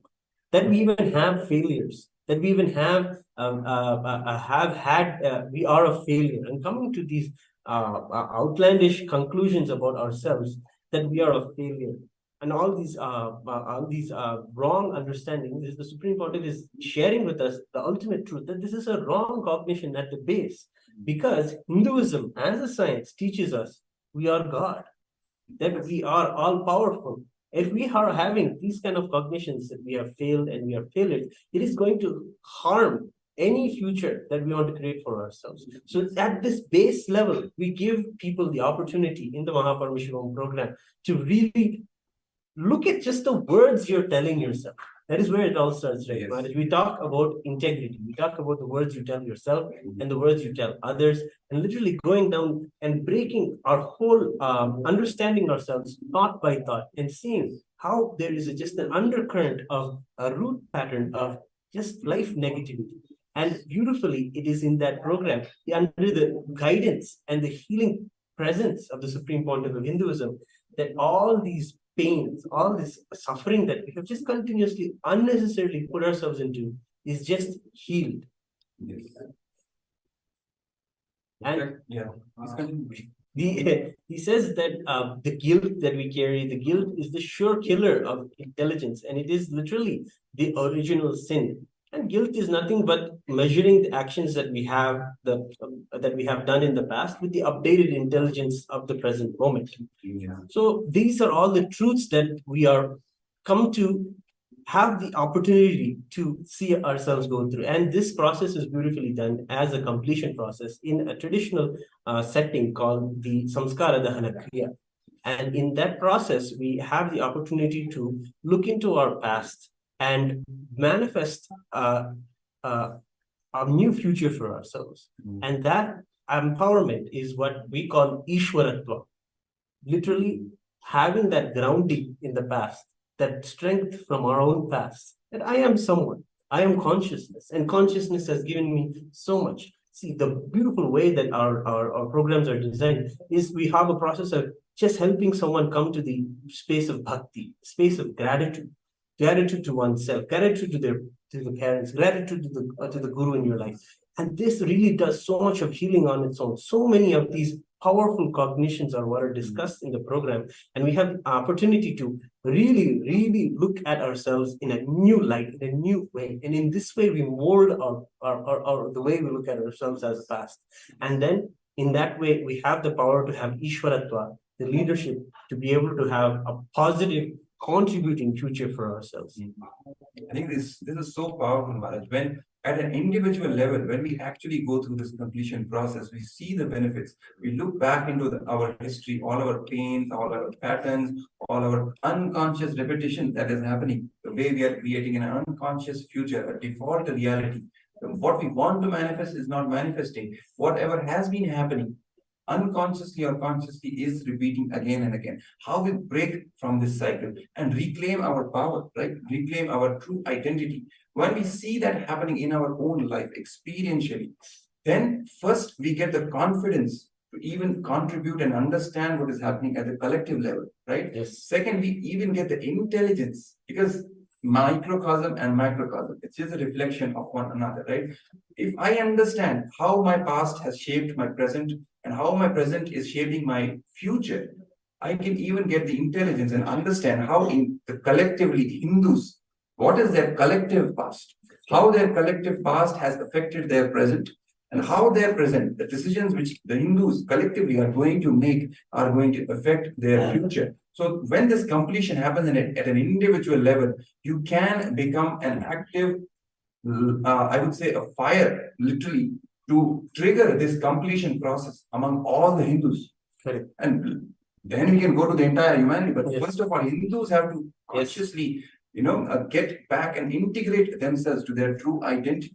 It will start at an individual level, and from the individual level, it manifests as the collective completion and collective integrity. When you understand what your real past is, right now Hindus are having this low cognition about their own collective past, right?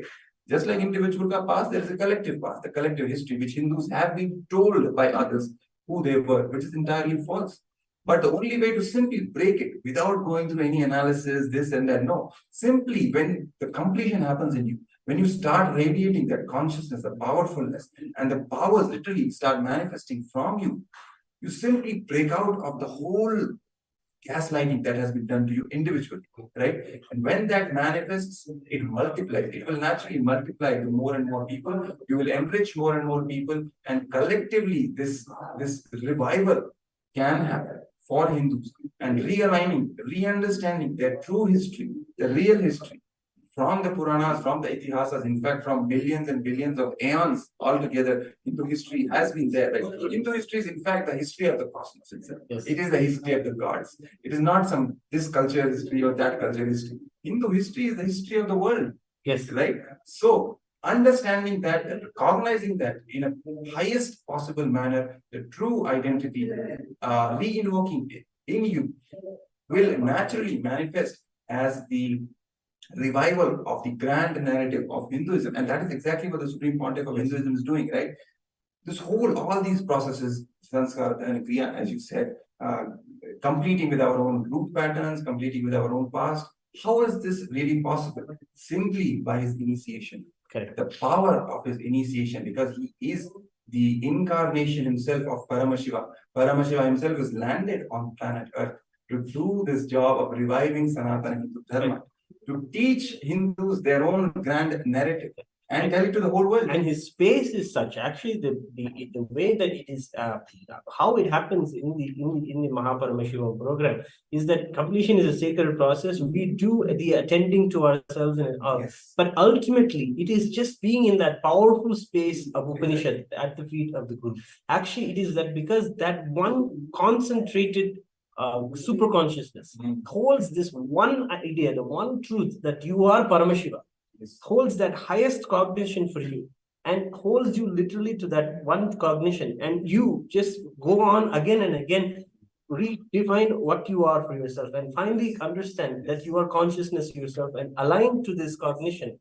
When this happens, that initiation happens, and then you'll be able to actually manifest the powers that we are telling that everyone is able to do, and have conscious, super conscious breakthroughs in your life just because of his presence in our lives, just because he holds us to the highest truth that we are Paramashiva. Yes. And by holding that powerful space, no matter what we do, no matter what we come back with, no matter what we justify and say, no, I'm a sinner. No, I did this bad thing in my life. No matter how much we come, but still holding us to the higher truth, no matter what it is that he says, what it is we come up with.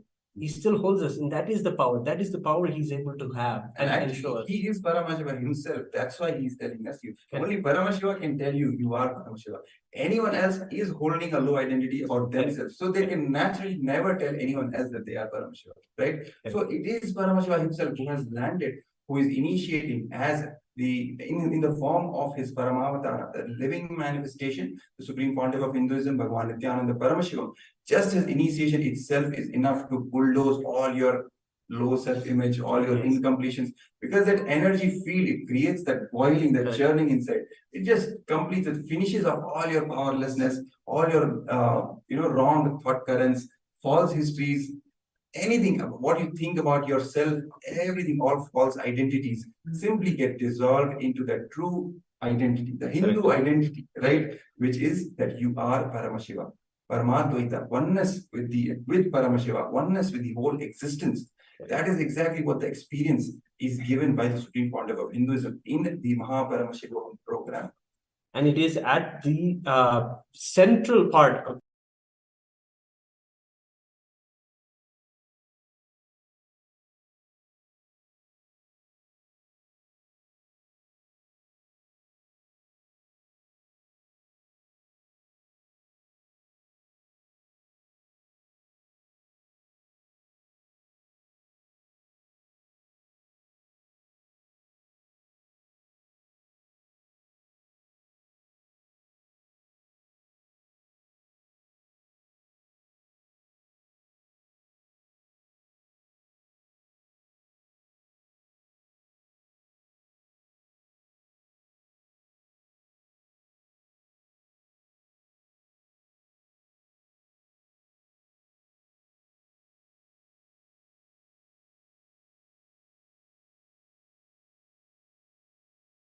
So the central spindle of the whole grand narrative of Hinduism is the Guru Sishya Parampara. That is literally the superconscious component that comes again and again, keeping the whole grand narrative alive. And that is the unique part of the whole thing. And actually, it is very important for Hindus today to recognize this. Hindus must recognize that it is only keeping the Guru Sishya Parampara alive that is going to help save us and really help us continue as we are doing, leading the world in all of its, in contributing to the world in all the fields. It is because it's not like there's many Hindus who say that it is the grandness of the Tanjore temples and all of these temples. It is because they are an architectural marvel. That is the way that we should be telling the narrative about Hinduism. It is not like that. Supreme Pontiff is very clearly telling us that it is because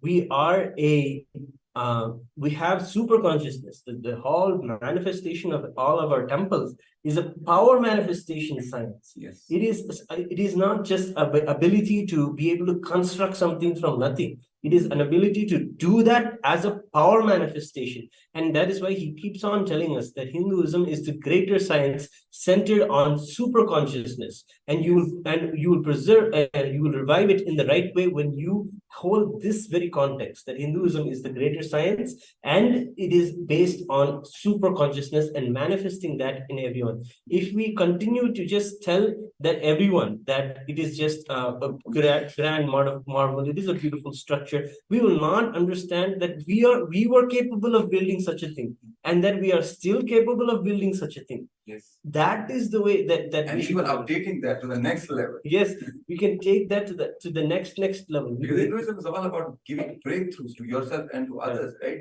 So grandness from the past, giving breakthrough to even that, was cognizing that we are that, we are capable of that, and then even going a step further and even enriching whatever we are manifesting, whatever we have manifested, even enriching the present modern day technology, right? Even the Supreme Point of Hinduism said that artificial intelligence, Hindus have the capability, the power to even enrich the artificial intelligence to serve humanity in a better possible way. Yes. Right? So it comes down to every field, literally all the dimensions of life.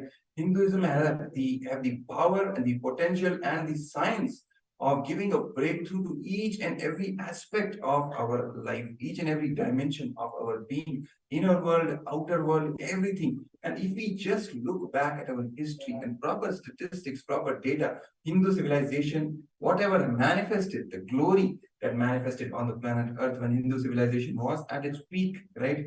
We will simply just see the reality. We will just look at the truth. And who else to do this other than the Guru himself, the Supreme? Yes, exactly. That's what I was coming to. Gurus only gurus are capable of really telling the Hindu grand narrative. Yes. That's what I was coming to say. Yes.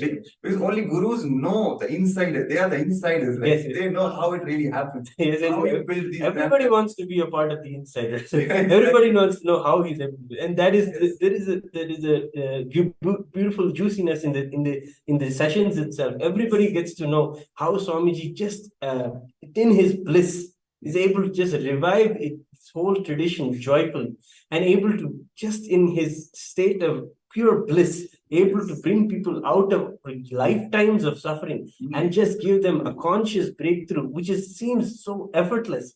Yes. For him, and it is so effortless for us, and you just understand why are we stuck in the rut of our past. We could have just seen how the Supreme Pontiff literally recreated or revived the whole Hinduism, and in doing that, we can actually see how the Paramashiva program is literally the global summit to create global Hindu leaders today. And we can even see ourselves as a possibility of being those Hindu leaders in whichever field you work in whichever way you work in. If you just adopt these Hindu components, have the Guru in your life, yes, have these Hindu teachings as a core in your life, you'll be able to see that whatever field you work in, when you have this super conscious backing, everything you do will be successful. You'll literally be functioning as a Hindu leader in the world. Exactly. Talking about gurus, we have incarnation himself amongst us. Who better to look forward to? Who better to drop ourselves at the feet of, right, and surrender to? Because Paramashiva himself is literally knocking at our doors, yes, waiting for us to just answer to his call and just be a part of his life and make him a part of your life. That's all that needs to be done. But joining the Paramashiva program is the experience, the best thing that one can do to themselves and literally give a breakthrough, understand who you really are, cognize and experientially understand the true Hindu identity, and then radiate it, just manifest it, enjoy it and manifest it all around you, right? For that, we would request you all to please scan the Paramashiva QR code that is being projected at the bottom of your screen and fill the intention form. The next season of Paramashiva program is starting on May 15th. And for anyone who would love to, who would like to attend this Paramashiva program, which is being taken personally by the Supreme Pontiff of Hinduism, Bhagavan Nithyananda Paramashiva, we request them all to scan the QR code projected at the bottom of your screen and fill the intention form. Our team will reach out to you shortly. Yes, Maharaj. And it is, we can become a part of this great Guru Sishya Parampara.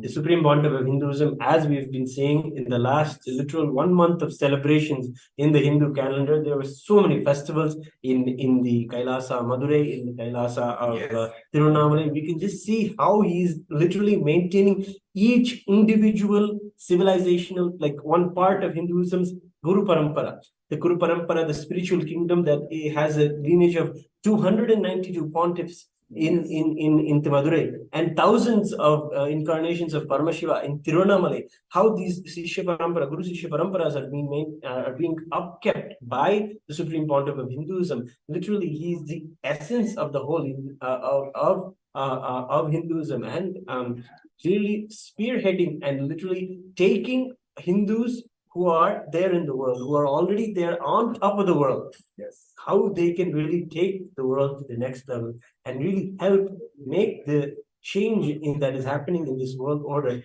for a conscious breakthrough for all of humanity.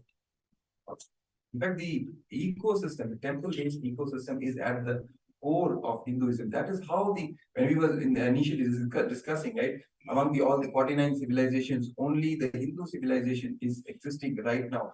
How did it happen? It was only because of these temple-based ecosystems which were continuously kept alive by the Hindu gurus. Only because of that this Sanatana Hindu Dharma has survived even today, even after so much of attacks and so much of atrocities which have been committed on Hindus in the last 2000 years. And now when the attacks on Hindus have literally reached the peak, the Paramashiva himself has now incarnated in the form of the Supreme Pontiff of Hinduism, Bhagavan Nithyananda Paramashivam, to revive the whole of Sanatana Hindu Dharma on planet Earth, to revive each of these temple-based ecosystems that have been there from the eternity, established by Paramashiva himself, Paramashiva Shakti Devi herself.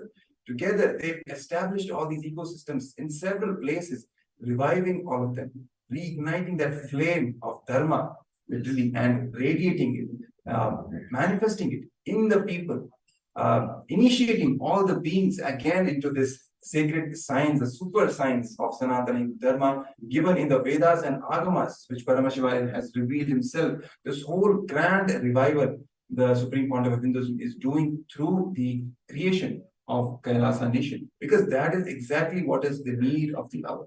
With so many attacks, so much of interference, the work, the big mission that has to be done for all of this that we have been discussing today, even establishing the right strategic Hindu narrative, right? Yes. It needs a nation, it needs a Hindu nation, because just having religious or political freedom, actually religious or the social freedom itself, we are not getting, Hindus are not getting. On top of that, what is required to be done is having a complete political and legal freedom as well. No interference, no violence on Hindus. Right? Political and legal legitimacy. Legitimacy and territorial freedom also. Need to have a proper sovereign land to do this great work that has to be done to revive the Sanatana Hindu Dharma, to revive the Hindu grand narrative and teach it to the future generation of Hindus. Only the Hindu children are the ones who will take this narrative forward, who will be initiated into this powerful Hindu identity and enrich the entire world with the gifts of Hinduism. So ultimately, it all boils down to this work happening in the first Hindu nation, the first nation for all Hindus, that is Kailasa, which is being created by the Supreme Pontiff of Hinduism, Bhagavan Nithyananda Paramashiva, and supporting Kailasa in any form possible is basically giving support and investing in the future of Hindu children. Yes. Right? It is directly investing in their future, because it is only in them that the powerful Hindu identity will actually be revived. And it is getting revived right now by the Supreme Pontiff of Hinduism. The Nithyananda Gurukul, for example, right? Taking the kids and initiating them into all these powerful cognitions at a very young age, when they have impressionable minds, right? That is exactly when the rest of the humanity is forming those low cognitions which we were discussing earlier, the powerless identities and everything. Instead of that, giving them the right cognitions, the right understanding, the right introduction, the actual real introduction of who they really are. They are Paramashiva. They are the inheritors of the cosmos itself. These understandings getting imbibed by the Hindu children at a very young age And in fact, anyone, all the way, it's open for all the beings. Hinduism is available to enrich the entire cosmos itself, to give them the right introduction of who they really are. That is the grandness of this work that is happening. And investing in Kailasa is literally investing in the future of Hindu children and developing and creating and establishing this Hindu grand narrative, which will impact the world order in turn in itself, right? Yes, and again, we invite everyone to, you want to be a part of this grand revival, help join the building of this grand Hindu narrative, building our Hindu history and the conversations that are going on, get to know more information, scan the QR code and become an e-citizen of Kailasa. Get to know how you can be a part of this great revival of Hinduism. And if you're also interested in volunteering your time and treasure or your talents for this whole revival, scan the QR code also that is available to you to be a volunteer here in Kailasa. Finally, again, we want to mention and invite everyone for the Paramashiva program that is going to be starting in a few days on May 15th. And inviting all of us all of you to have the possibility of conscious breakthrough in your life and to be able to literally become that Hindu leader in the world today. Yes. So with this, we can today conclude today's NTV presentation on Kailasa and the world order, and how Kailasa is literally at the head of literally helping the world have the conscious breakthrough with the divine grace and the blessings of our beloved leader, the Supreme Pontiff of Hinduism, Nithyananda Satsang. And with his grace and blessings, we can come to the conclusion of today's presentation with the Purna Mantra.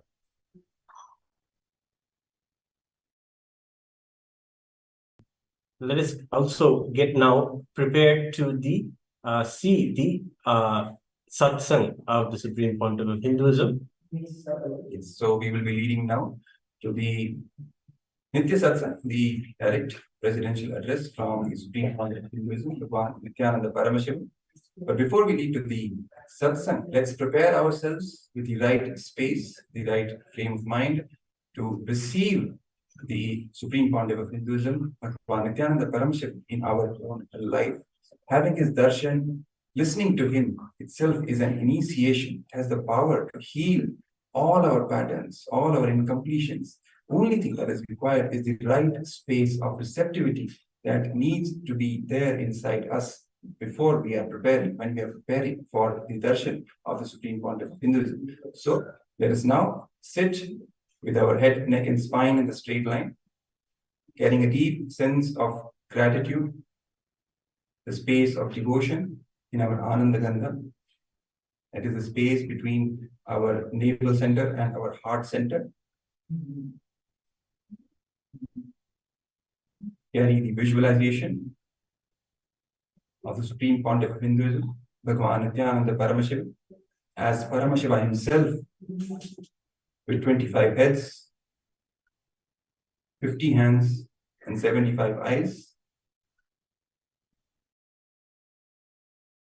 And as we get ready to receive the Supreme Pontiff of Hinduism, Bhagavan Nithyananda Paramashiva, chant the Mahavakya, Om Nithyananda Paramashiva, reverberating in our entire being.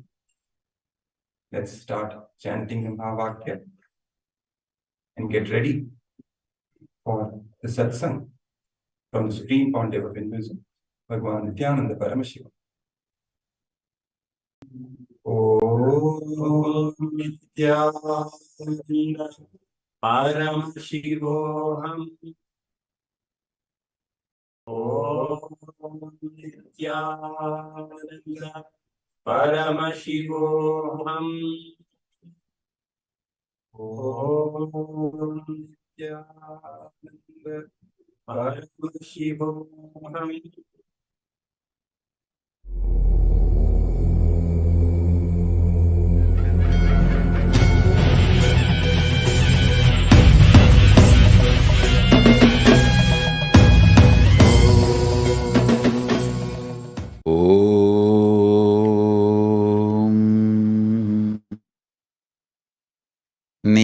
नित्यानन्देश्वर परमशिवसमारम्भाम् नित्यानन्देश्वरि परमशिवशक्तिमध्यमाम् अस्मदाचार्यपर्यन्ताम् वन्दे गुरुपरम्पराम्.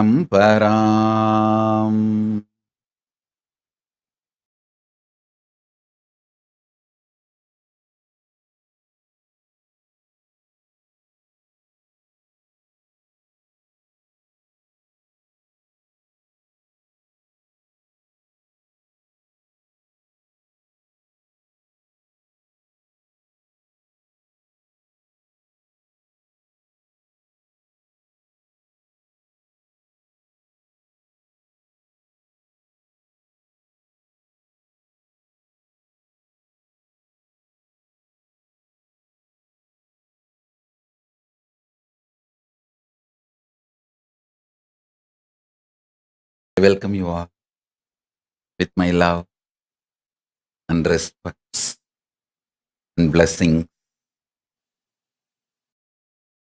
I welcome all the devotees, disciples, Samajis, Satsangis, Srimahans, Mahans,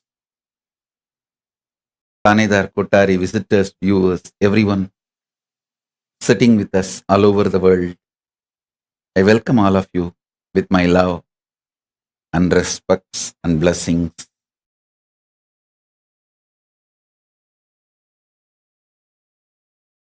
Paramashiva's message directly from Maha Kailasa. Reason out, season out, hang out, chill out with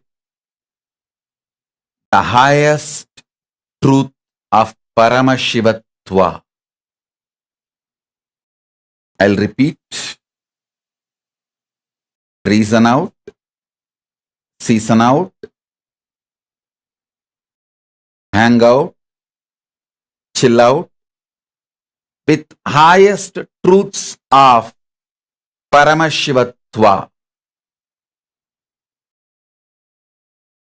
Understand?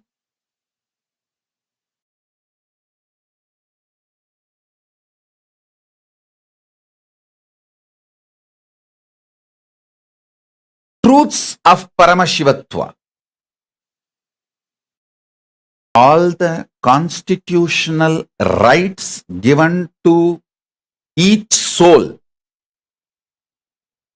by the cosmos is the highest truths of Paramashivatva. See, like each country guarantees some rights by their constitution to their citizens, cosmos guarantees certain rights to all the beings, especially to human beings. So understand,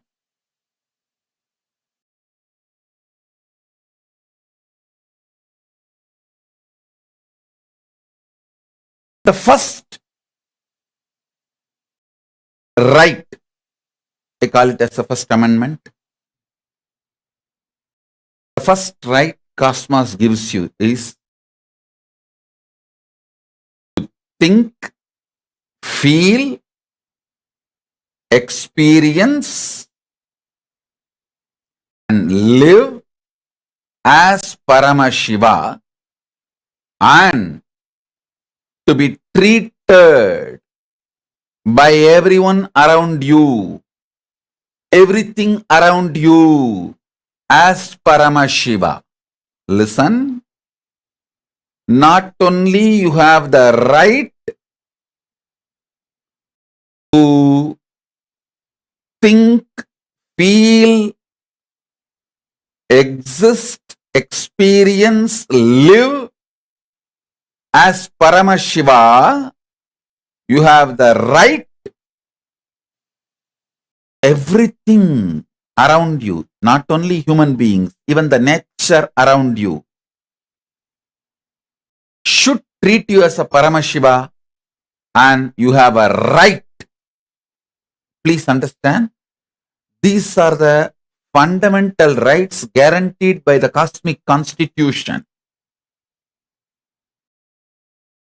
to every being, especially to human beings, because the human beings are hardwired for these greatest truths. Reason out. When I say reason out, I mean continuously using your logic, rationality. See, power to rationalize, ability to logically analyze, ability to internalize, the power of Sankhya, the right reasoning, the right way of reasoning is the unique gift given to all human beings. Understand?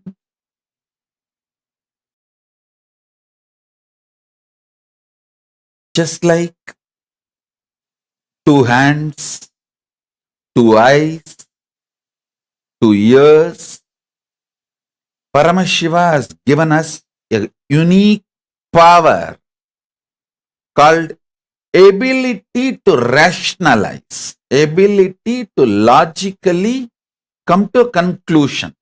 And please understand, your ability to rationalize and ability to come to a logical conclusion is nowhere related to your so-called degrees, universities, education. No.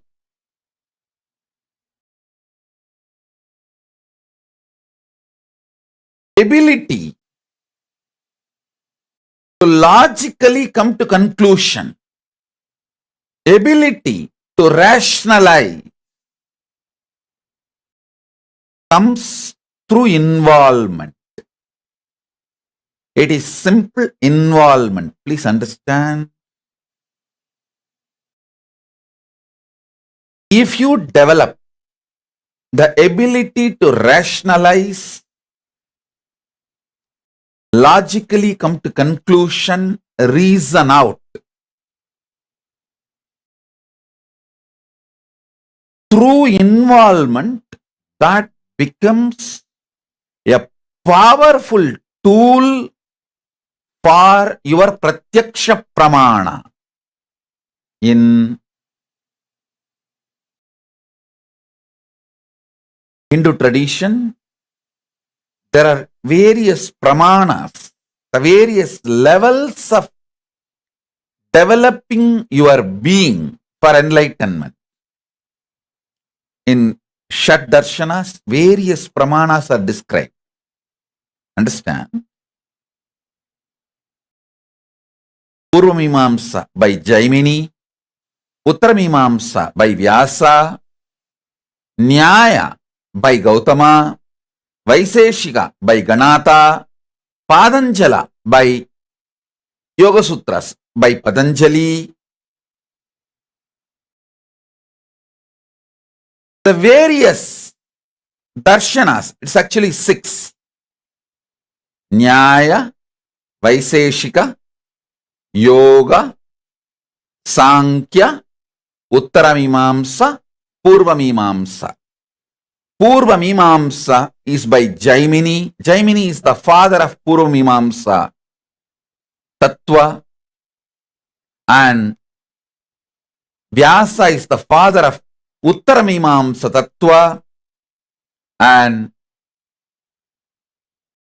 Kapila is the father of the Sankhya Tattva, Gautama is the father of Nyaya Tattva, Patanjali is the father of Yoga Tattva, and Ganada is the father of Vaiseshika Tattva, This Shad Darshana Tattvas, please understand.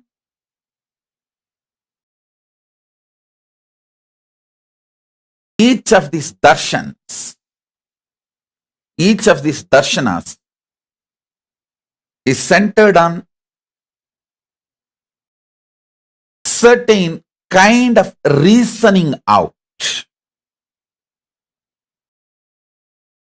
The right reasoning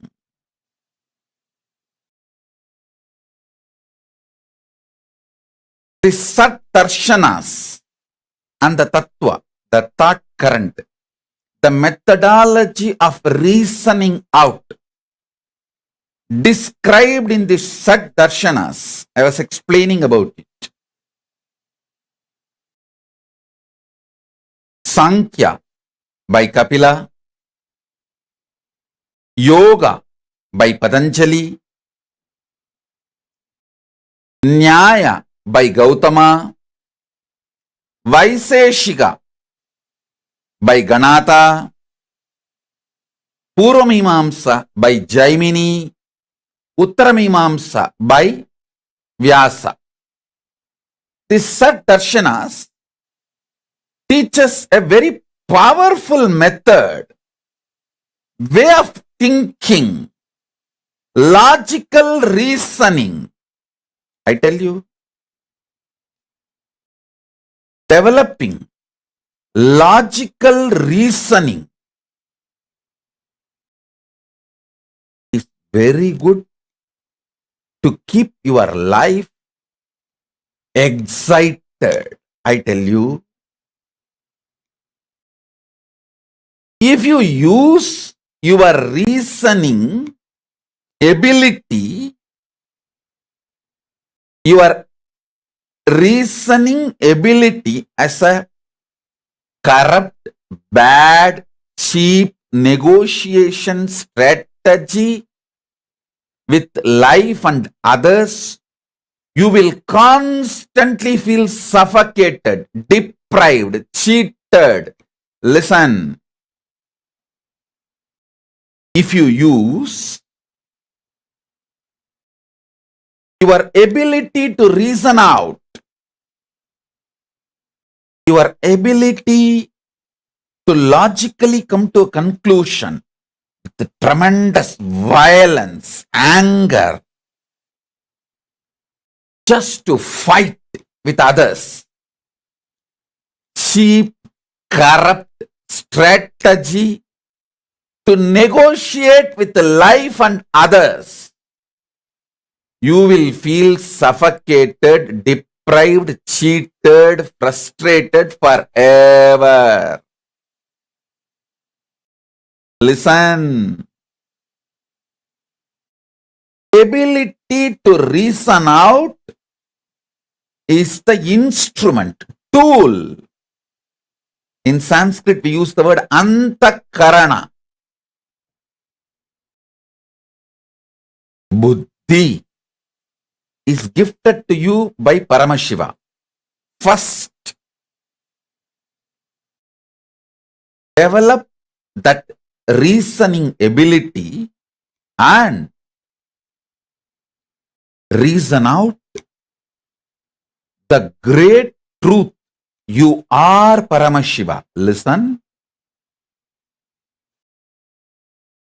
If you reason out, you are Paramashiva. It's a conscious process. You can't just say, oh, I believe I am Paramashiva, so let me immediately manifest it. Understand? Your belief will become solidified cognition if you start reasoning out. Reasoning out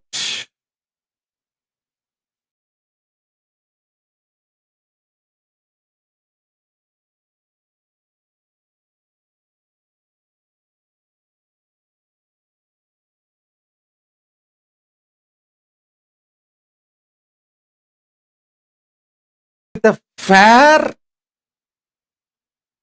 reasoning out. I am not even saying you should look at the whole life with the eyes of the fairy tale. with the La La Land, with the idea of the oasis. No, I am not even giving you some impossible, impractical cognitions. No. Reason out reasonably. Do not use your ability to reason constantly to negotiate with others and life. Don't use your logic, your ability to reason out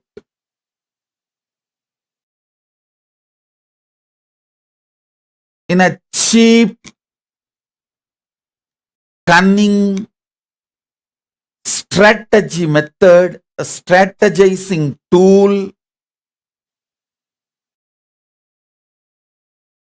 to negotiate with life, with others, with the world. A small story.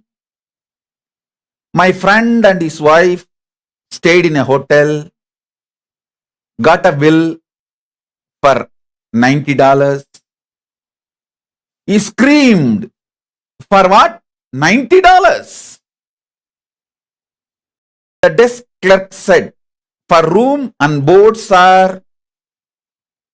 My friend said, room and board? We did not eat here.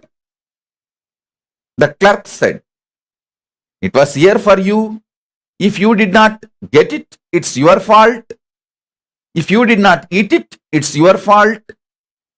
My friend said, you take $40 and I am charging you $50 for fooling around with my wife. The clerk said, I never touched your wife. I have not even spoken to your wife. My friend said, it was there for you. If you did not take it, it's your fault.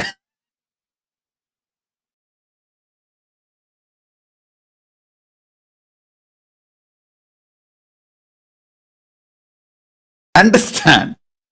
Do not use your ability to reason out as a cheap strategy for negotiation or a tool to negotiate in a cheap way. Please listen.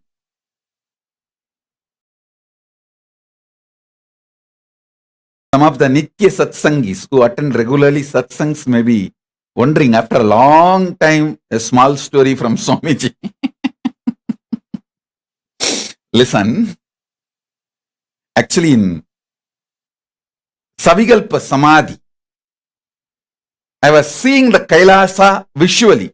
See, in Nirvikalpa Samadhi, there is no two, there is no seen and the seer. It's all one, pure consciousness. But in the next, the Savikalpa Samadhi, the vision is seen. Inside me only, a part of me is Paramashiva, part of me is Ganapati, part of me is Paramashiva Shakti, part of me is Subramanya, part of me is Kailasa. Like a inside me, the whole thing is seen. In Savikalpa Samadhi,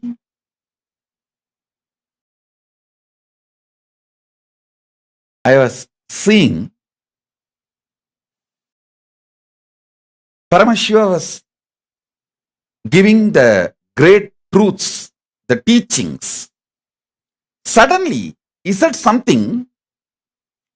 I still can see what he said, but I am not able to map it to human language.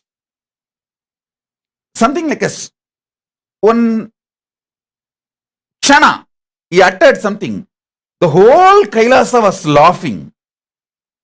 Paramashiva was laughing and Devi was laughing. Everyone was laughing. Whole Kailasa was laughing, roaring and laughing. And I saw this is the way exactly my laughing temple used to be when I started giving my satsangs and classes in Adikailasa. And of course, I know it's again going to restart in this upgraded new beginning. I have lots of stories for you guys. Now, listen.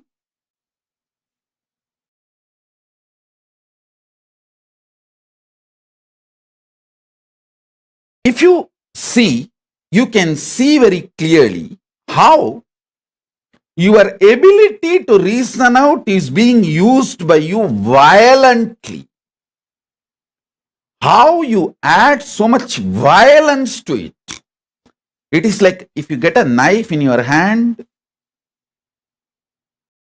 and if you have a violence inside and knife in your hand, how you will act. Same way you can see your ability to reason out is being used by you with so much violence. Listen, all frustration,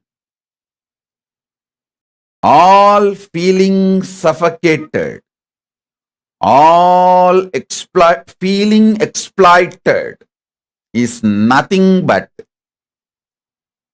you using your ability to reason out with violence.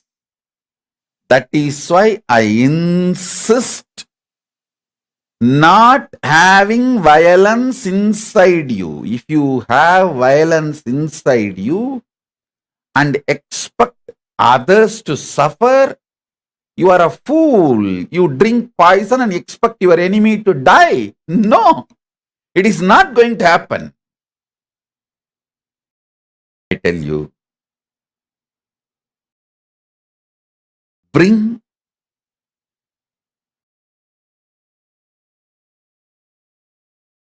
absolute peace. You cannot immediately bring love, compassion, all that. First, you can only bring peace inside you. Bring peace, shanti.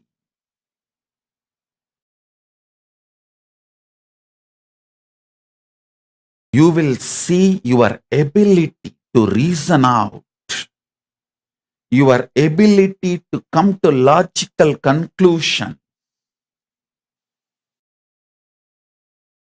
will be used by you properly.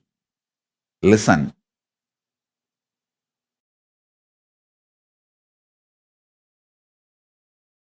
Knife in the hands of a compassionate doctor can save a person.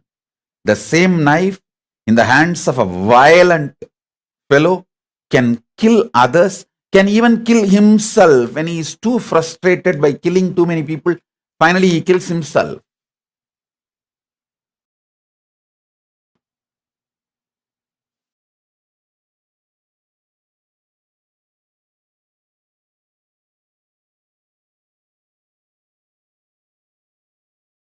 The ability to reason out, that ability is sacred. Because every day you go on reasoning out about yourself, about your life, about your past, about your future. You are constantly in the process of reasoning out. That reasoning out is one of the powerful tools. Whether you want it or not, just like your breathing, reasoning out is part of your being, the core being. Reasoning out is verily part of you, just like your breathing. Manomaya kosa, constant reasoning out. is verily part of you, like pranamaya kosa, constantly breathing. Just like breathing is part of you, and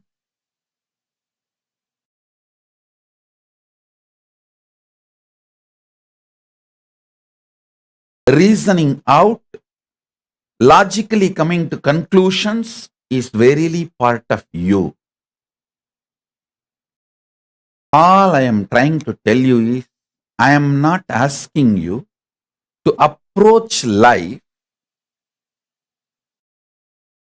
with so-called positivity, love, compassion. I tell you, love, compassion, positivity, everything cannot be generated. Only peace can be generated. Only peace can be achieved. From peace, all this manifests. From peace, in your inner peace, Shanti, Paramashantatva, love, compassion, everything starts manifesting. Whether prayer or meditation, love, compassion, even powerful cognition, it all manifests from your Shantatva, Paramashantatva. Work on Paramashantatva. Listen again and again. I am repeating. You trying to build love. You may build a loving character, but love itself can't be built. You can build kind of a skin deep love. If you are not peaceful inside, your love will not be permanent. So first things first. First things first.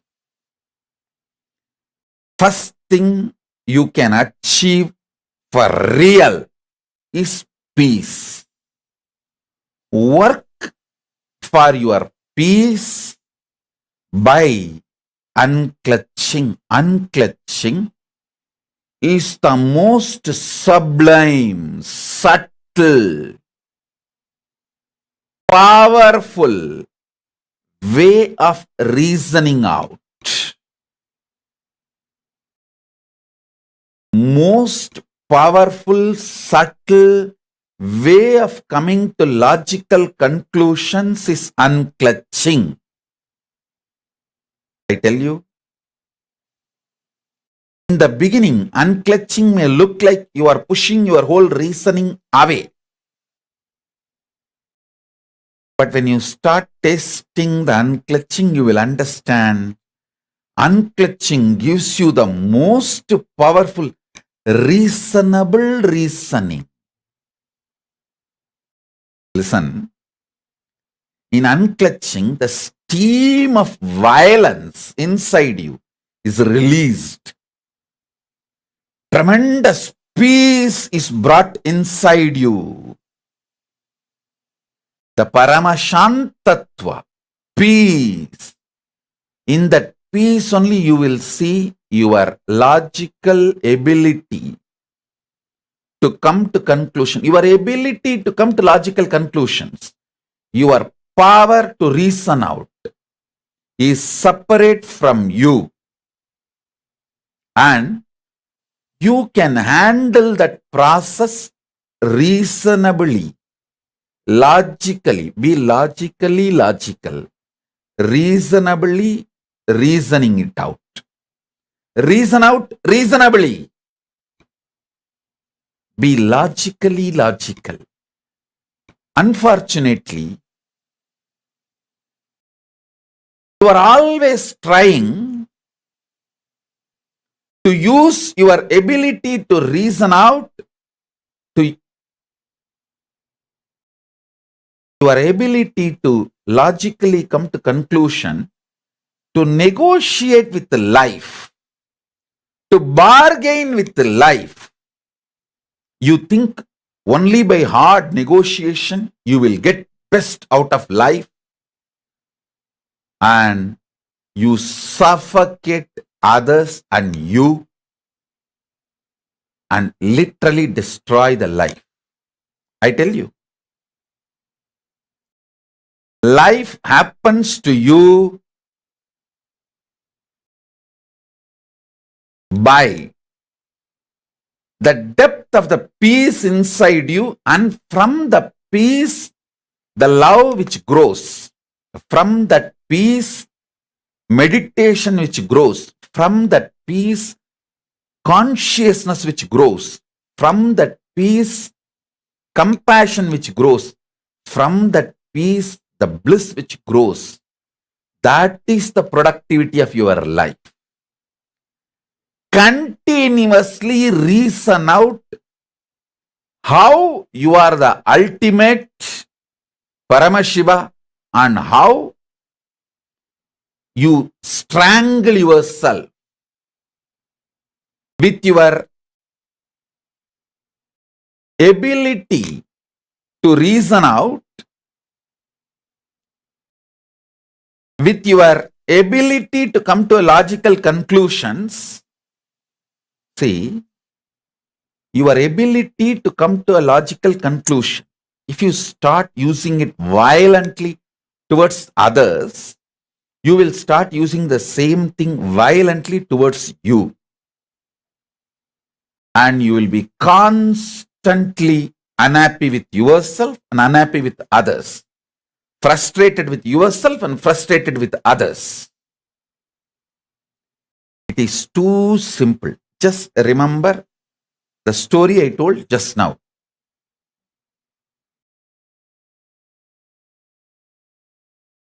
The desk clerk asks money for the breakfast, the food you did not eat. Then immediately you try to ask the money from him for the acts he did not do.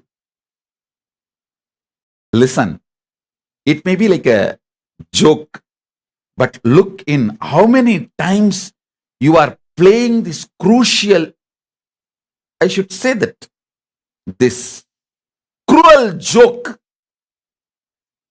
in many crucial moments of your life with you and with others. Just sit and pen down 5 moments. Listen, today try to do this. Just 5 moments when you played this cruel joke during the crucial moments of your life with yourself and with others.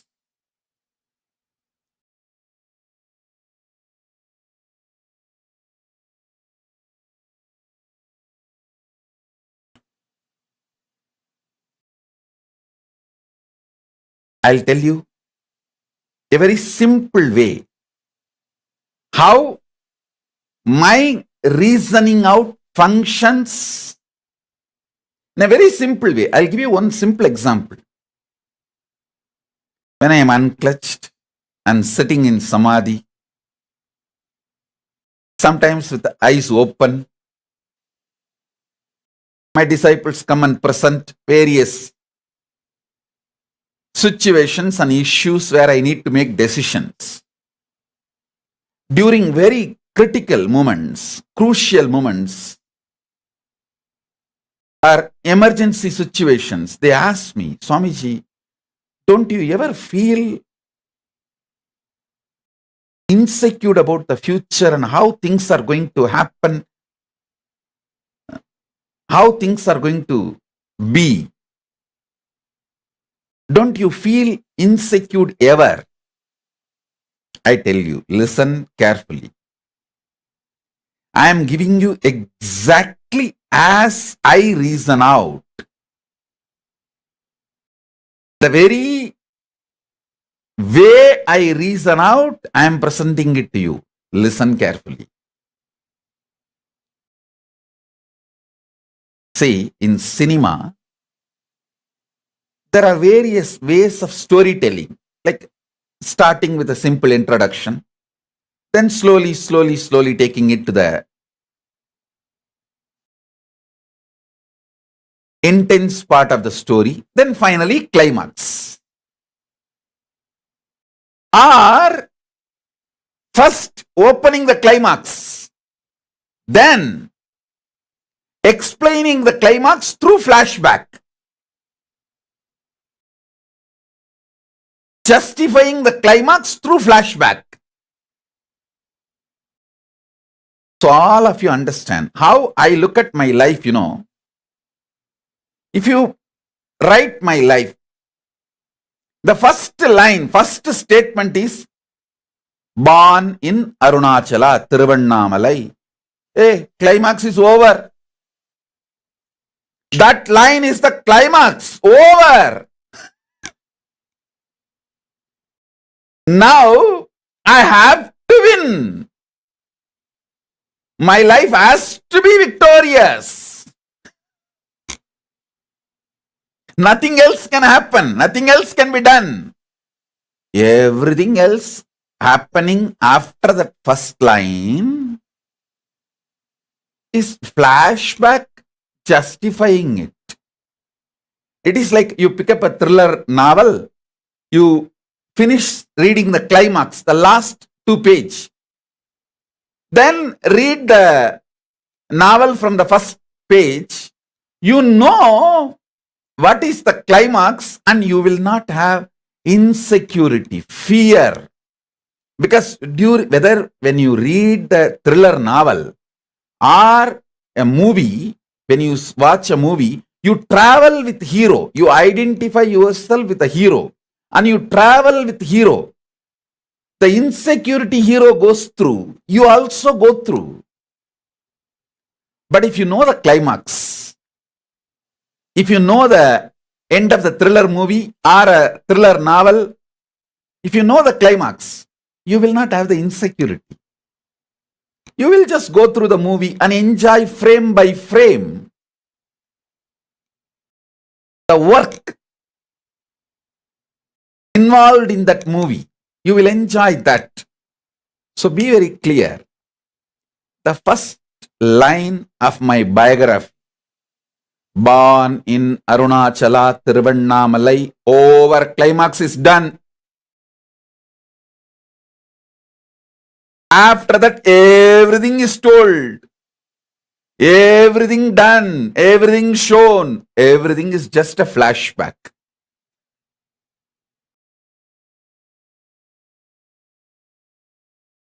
After that one line is born in Tiruvannamalai. அதுக்கப்புறம் என்னடா சொல்லுவீங்க என்னை பத்தி? என்ன சொன்னாலும் அது flashback தான்டா.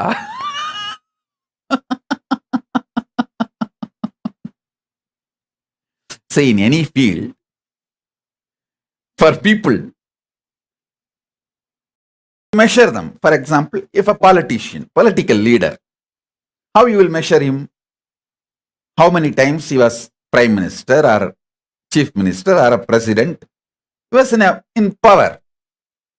And what is his vote bank? Same way, in cine field celebrity, you will measure based on how many movies he acted, how many super hits, blockbuster super hits he gave, how many national awards, international awards he got. That's why you will measure them.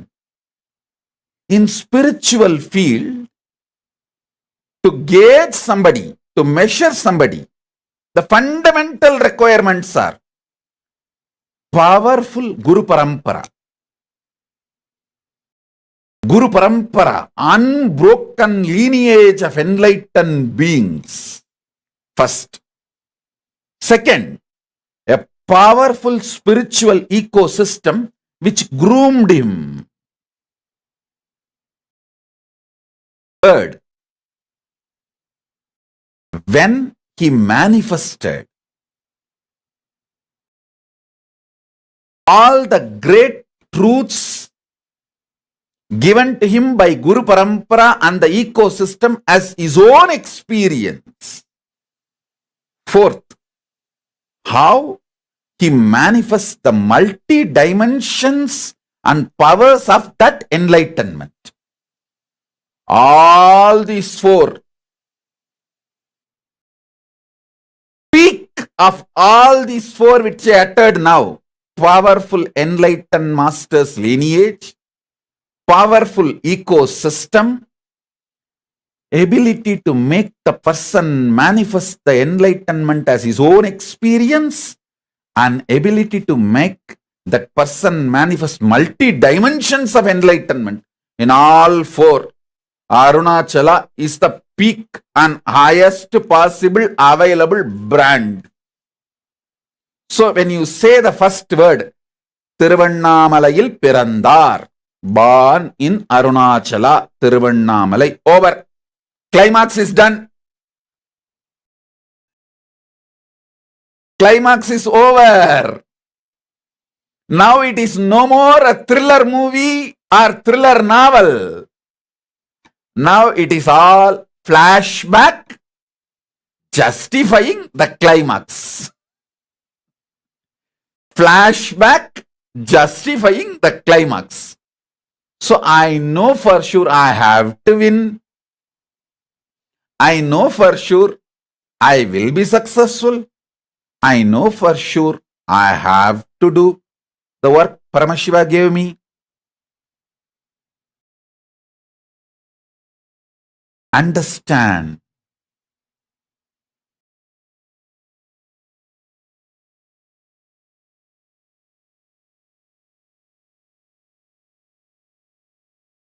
The logic, the way I reason out my existence consciously, I opened it up. Don't try to tell it is positive thinking. No.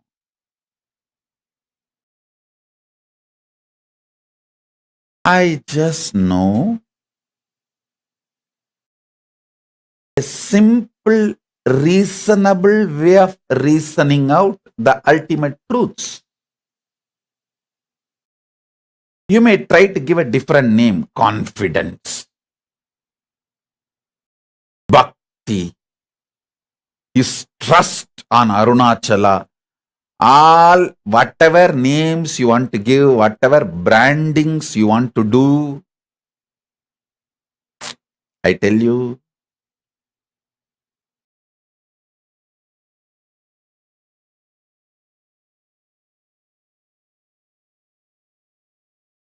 even if you reasonably reason out, stop hurting yourself with the self-doubt, self-denial, self-hatred. If you use your reasoning with a self-doubt, hurt yourself constantly, then self-doubt will become self-denial. And the self-denial will naturally lead to self-hatred. Self-doubt will lead to self-hatred and self-denial both simultaneously. So understand,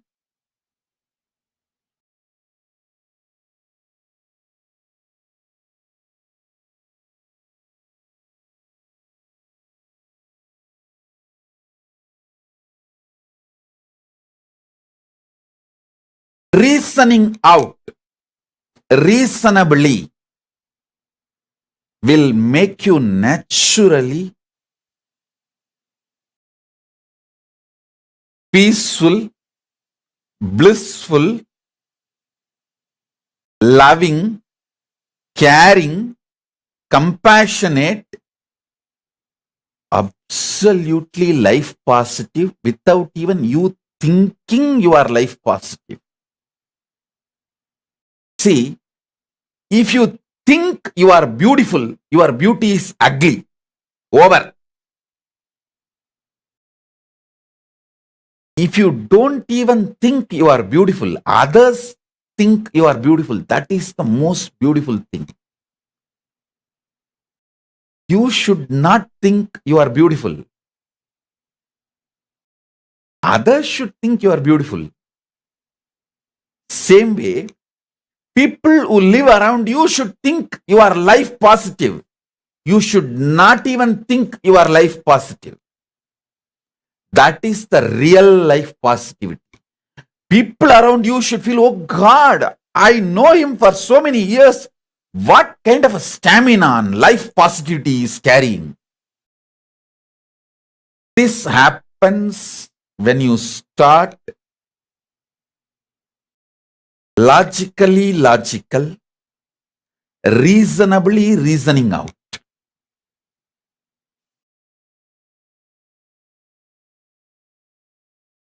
Listen, we all know the meaning of the words uttered. But when we pick up fight, how we twist, listen carefully. This is for all the Kailasavasis and everyone. Just sit with yourself and see how you twist the words during the interaction with the life. One more story. I have one more story. Miss D'Angelo was a none too bright girl. Listen, you should enjoy every line of the story. Miss D'Angelo was a none too bright girl who had moved to Hollywood with the dreams of becoming a star. She did not find fame or glory, but she did encounter plenty of men willing to enjoy her plentiful charms, and eventually she found herself named in a divorce case.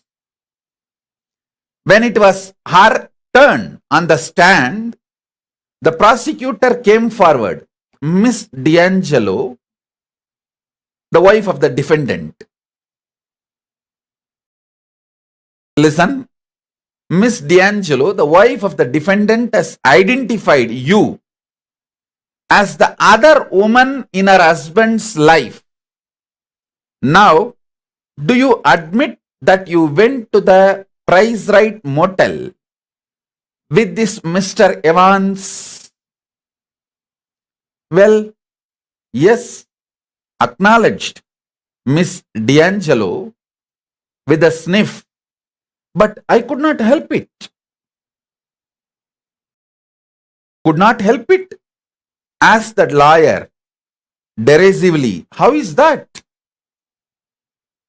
She replied, Mr. Evans deceived me. Lawyer asked, exactly what do you mean? She replies, see, when we signed in, he told the motel clerk, I was his wife. Listen, you all know how the words are used and what they mean in every situation. D'Angelo knows. When Mr. Evans tells the motel clerk she was his wife, what he means and what is the meaning. Can that word stand in the court of law as the wife? No. And she knows Evans does not mean what he says. many times knowing with your reasoning logic, this is not going to be the case the way people present things in front of you. You jump into the action due to your stress. Listen. Now I am giving you one of the very powerful cognition. Many time in the life, keeping quiet is the powerful strategy, powerful Brahmastra. Because many time you can't keep quiet, you can't silence your restlessness to be productive or the squeeze the juice, maximum juice out of life. See, this one life theory makes man mad. He has to squeeze maximum out of life this 100 years. So what he does? He programs himself, go on to do. Many times, because you can't keep quiet, you do something and end up in a mess. To repair that mess, you may have to spend some time, years or even life. Many times, just because you can't keep quiet, your restlessness inside,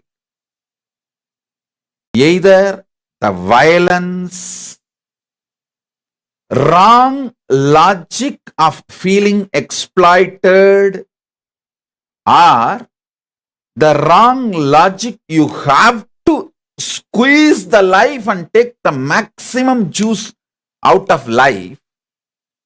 You do actions, you take decisions actually to be maximum productive. You do things in your agitation, but you land up in making mess, different chaos. You create so much of mess in your life. To clean up that mess, you may be spending 5 years, 10 years.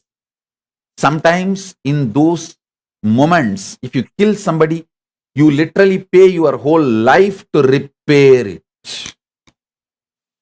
I tell you,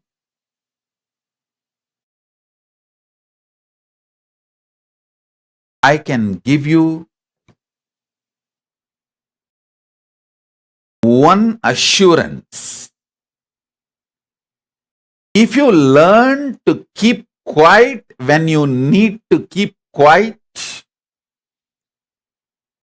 see, in some of the business deals, some home or a mall, when a owner sells, he says, if you are the buyer, if the buyer is going to sell after a few years, first right should be given to the same guy. He will say that right to the first right to buy. You should first ask me. If I say I am not able to buy, I don't want, then you can give it to others. Same way, during your decision-making process, always keep the unclutching or keeping quiet as the first option. During every agitated moment, every depressed moment, every painful moment, every moment of suffering, keep this as a first option. What is it? Keeping quiet. Silence. Keep that as a first option. I tell you, many times. Keeping quiet or patience is best productive strategy during wars, crisis, and many situations in your life. Only if you feel the keeping quiet is not going to work and you really need to do something, do. Otherwise, keep keeping quiet as the first option. I tell you, most of the time, just because you can't keep quiet, your inner restlessness, wrong reasoning out, pushes you to do something. You do something and end up spending years or your whole life cleaning up that mess.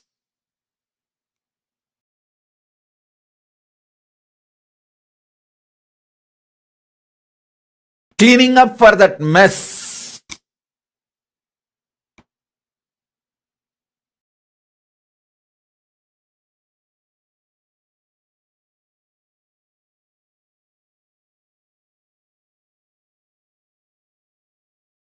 Reason out that you are Paramashiva.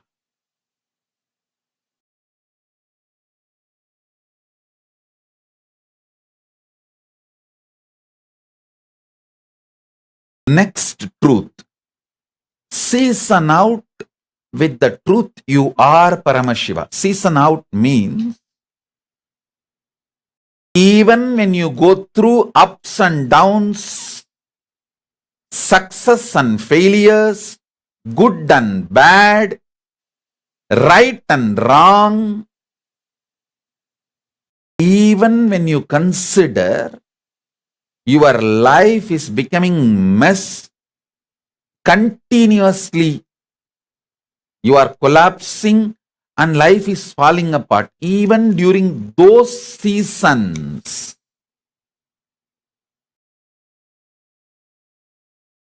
hold on to the truth you are Paramashiva and look from that powerful cognition you are Paramashiva and operate. Listen, in the West, 4 seasons. In Hindu tradition, it is always 6 seasons. Shat Rutu, we call it 6 seasons. All Shat Rutus, all 6 seasons. Sit yourself with the powerful cognition you are Paramashiva and go on operating from that. Please understand, in Hindu tradition, when you manifest Archavatara means making a stone idol into God. When that process is done, it's a very beautiful process. The Acharya who does Prana Pratishta, he will initiate the deity with the Bija mantra of the deity. For example, if it is a Shivalinga, that Bija mantra, Om Om Shivaya Namaha, there's a Bija mantra. He will initiate the deity into the Bija mantra and leave the deity in the open air for all 6 seasons. The deity has to be with the Bija mantra sitting all 6 seasons. After all the 6 seasons in the open air, if there is no crack in the deity, it is ready for the next Prana Pratishta process. Seasoning out.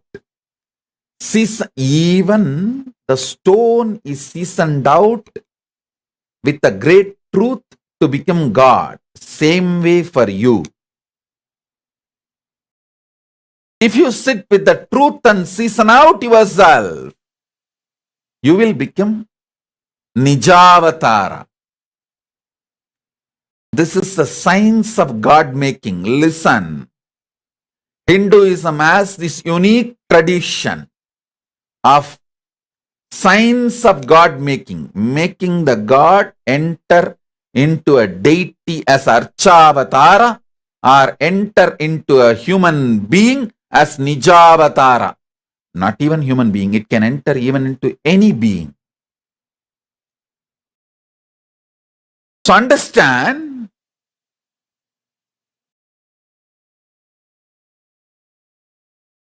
sit with this truth.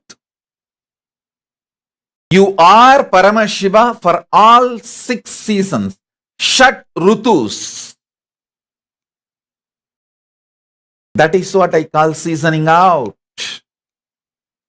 When I say Shat Rutus, all 6 seasons, not just summer, winter, I mean inner seasons.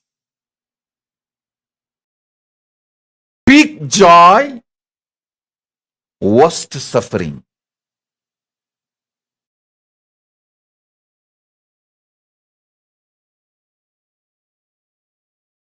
In all various moods, season out yourself with this truth. Listen.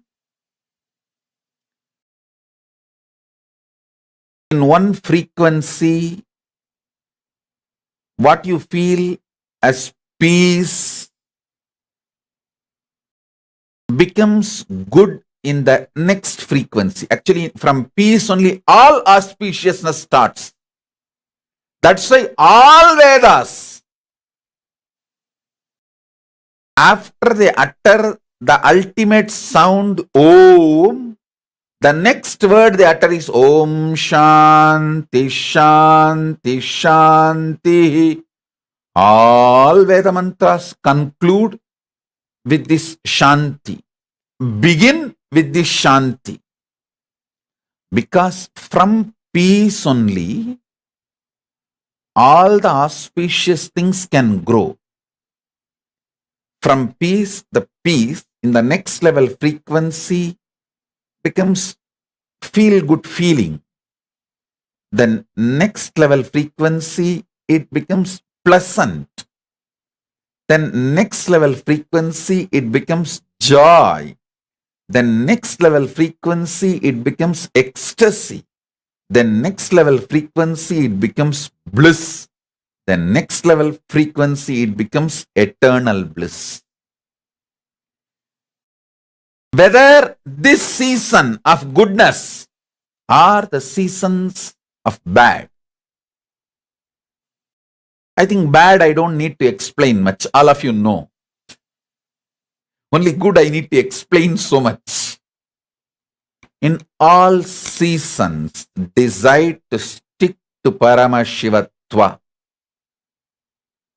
Operate from that. Reason out, season out,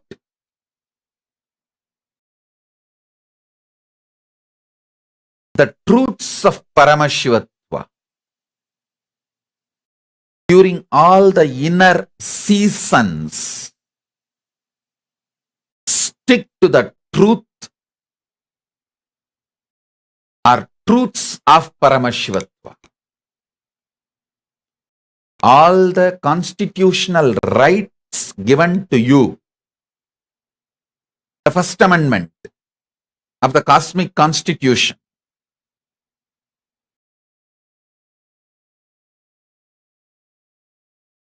reason out those truths of Paramashivatva and season out with those truths of Paramashivatva. Listen. I gave you one example, how I look at my life.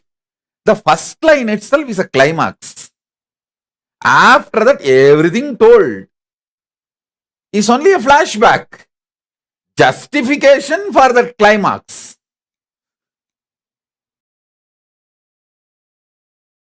And I tell you, all of you, when you use reasonably reasoning way, reasonable reasoning out, logically logical.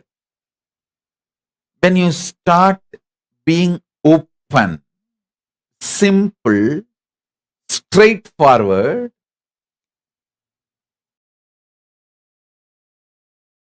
with your life,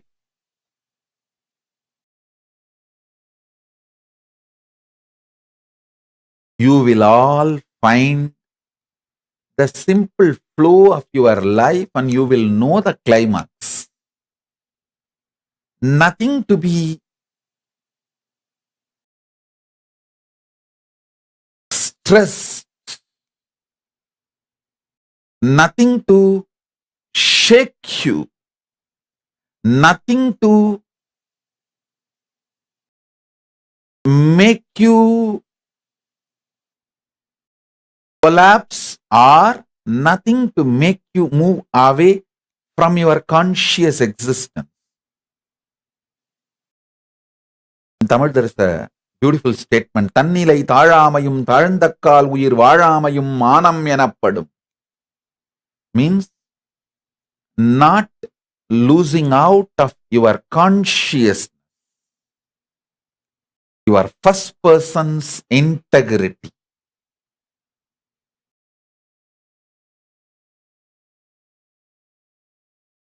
Your first person's integrity. Let me repeat. Means knowing who you are, what you stand for, and what you are, and standing with it is life. Understand? Reasoning out and seasoning out with the powerful truths of Paramashivatva.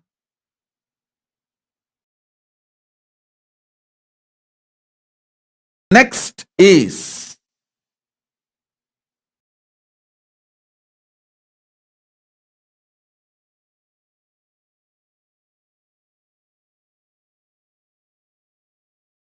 hang out and chill out with Paramashivatva, the highest truths of life. See, Ma Nitya Mahaguhambananda is messaging. I'll read out her message. Ma Nitya Mahaguhambananda. In YouTube, she is messaging. Swamiji, I saw you healing me during MRI scan. Doctor asked me to get MRI done. He was worried for me going through a surgery. He now says I will not need any surgery in this life. Listen, this is our message, Guhambananda's message. And the truth I am going to explain, hanging out with the higher truths. It has a connection. Listen. Mahaguhambananda, she has certain feeling connection, devotion, Guru Bhakti. Even when doctor says she need MRI scan, even when she is going through the MRI scan, she was hanging out with me, not with her insecurities and fears. That is what I call build Guru Bhakti when you can, it will be useful when you can't. Build Guru Bhakti when you can, it will be useful when you can't.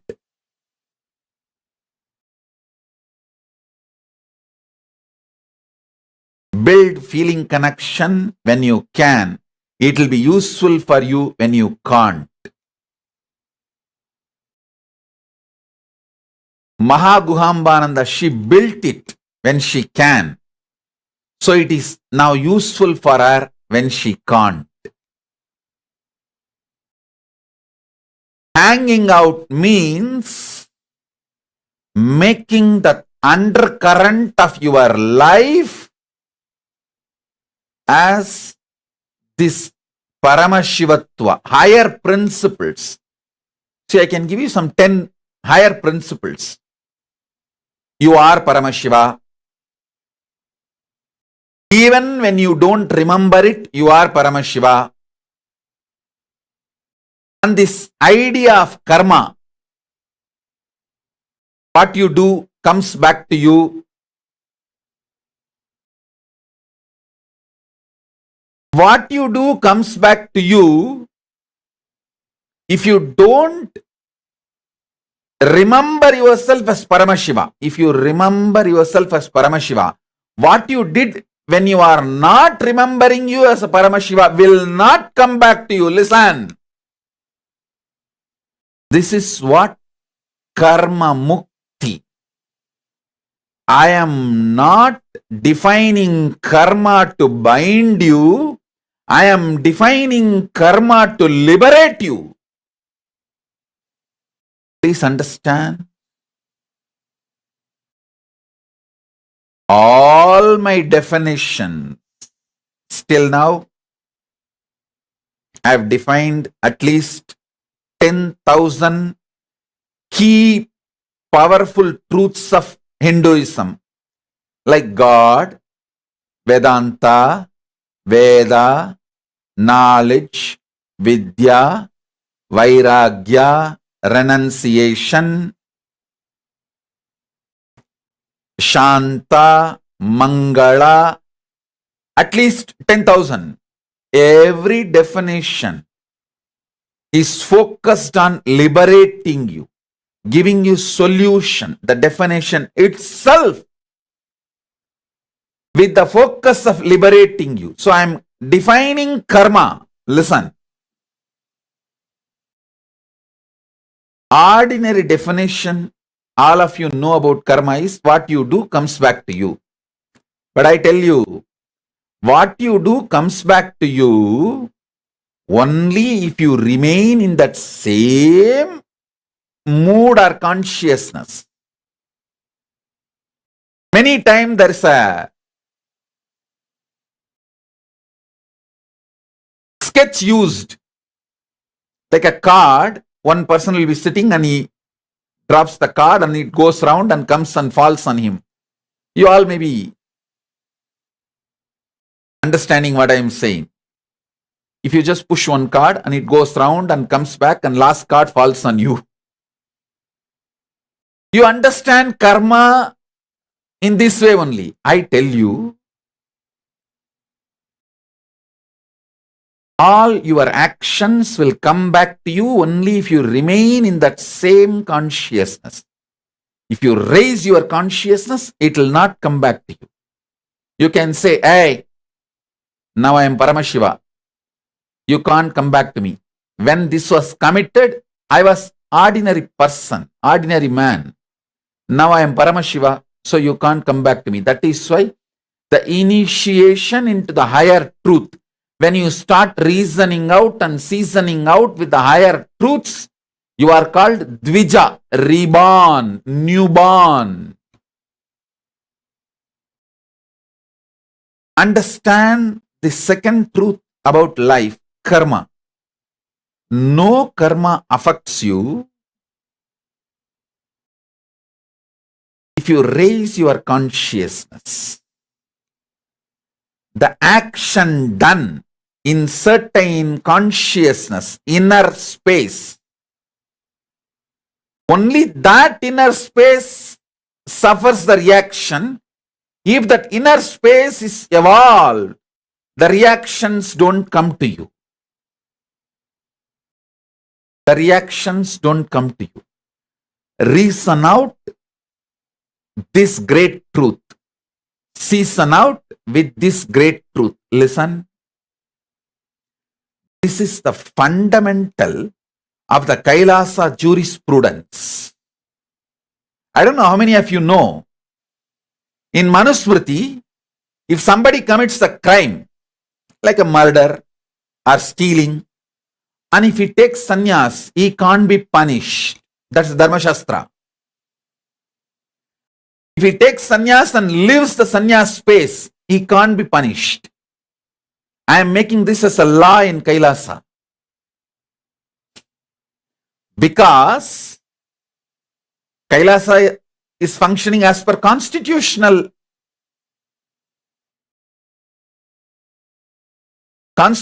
the cosmos.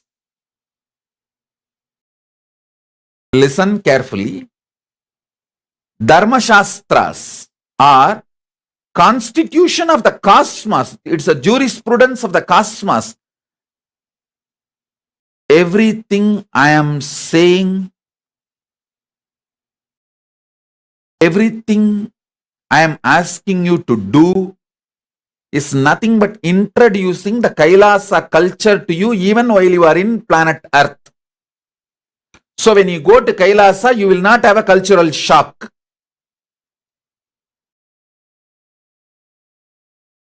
So many people asked me, when I went to US, first time when I went to US, I think I was 25. 2003, I went to US first time. And I'm born in 78. 78 to 2003. So 25. People asked me, Swamiji, don't you feel the cultural shock? You are born and brought up in a village and you are here suddenly in a different country, different kind of people, meeting them, giving them classes, solutions, lessons on enlightenment. Don't you feel the cultural shock? I said, no, because in the young age itself, my gurus have trained me, making me meet the Westerners, foreigners who come to Tiruvannamalai. Because I have seen enough of people from all over the world who come to Tiruvannamalai for enlightenment, I don't feel any cultural shock. I did not have a cultural shock when I started traveling all over the world. Same way, I am training you for the Kailasa lifestyle, constitution of Kailasa, jurisprudence of Kailasa, lifestyle of Kailasa. So when you go there, you will not have cultural shock.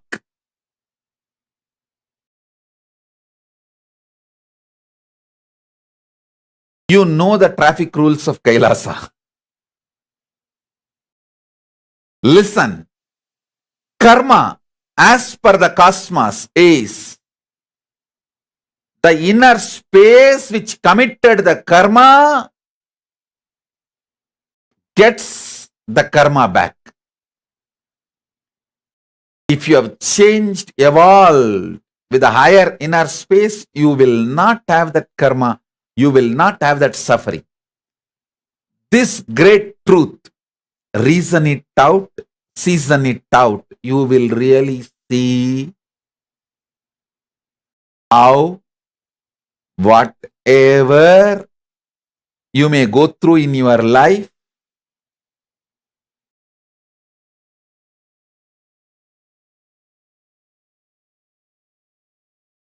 the cosmic constitution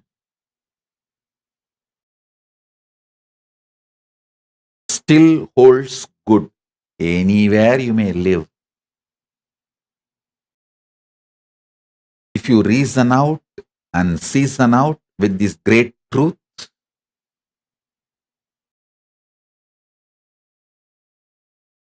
you can understand.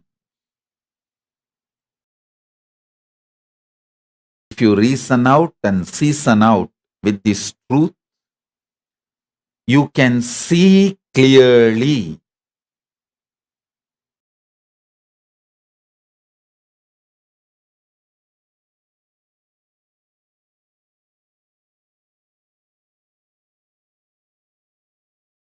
Whenever you raise your consciousness, the effects of your old karma does not touch you, doesn't impact you. I have a sketch to show you.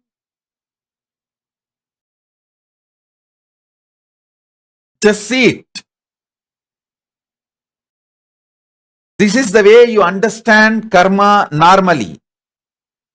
But actually, after pushing the first board, if you walk out, if you get out, it will not fall on you. That's all. If you continue to sit there, then it will fall on you. All of you understand what I am saying? Usually this is the picture shown to you to explain karma. What goes comes around. If you are stupidly sitting and shitting in that same place with the same inner space, if you have a simple intelligence, shift your cognition. Start reasoning out and seasoning out and hanging out and chilling out with the higher truths. You will not get the karma back to you. You will not get the results of the action done by you. So understand this. This is the usual picture given to all of you to understand about the karma. If you sit after pushing the first board or the first brick, if you continue to sit and shit in the same place, the last brick will fall on you. But if you shift your inner space, the last brick will not fall on you. What goes comes around. But if you are not sitting in that round, it will not come back to you. It will not come back to you.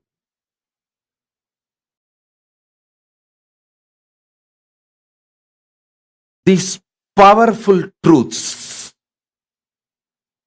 reason out with it, season out with it,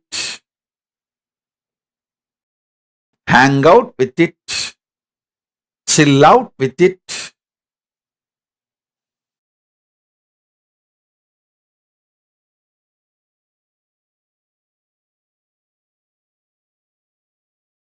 You will manifest Paramashiva. First thing, understand. The initiation into Paramashivatva, when you start reasoning out and seasoning out, the first thing will happen is all your karmas will stop touching you, harassing you. See, when you start the pranayama, the first change will happen in your body is your body will become colorful. Like eyes will become more dark. The white part of the eyes will become more white. The lips will become more rosy. The nails will become more shining. All the body parts will become more colorful. The natural color will get intensified. Same way, when you start reasoning out and seasoning out with the Paramashivatva, higher truths, the first effect will be all your past karmas will stop affecting you. The effect of your past karma will drastically reduce on you. Suddenly your health will become wonderful. Your inner space, your wealth, your relationships, everything. The past karmas will lose its power over you. Listen.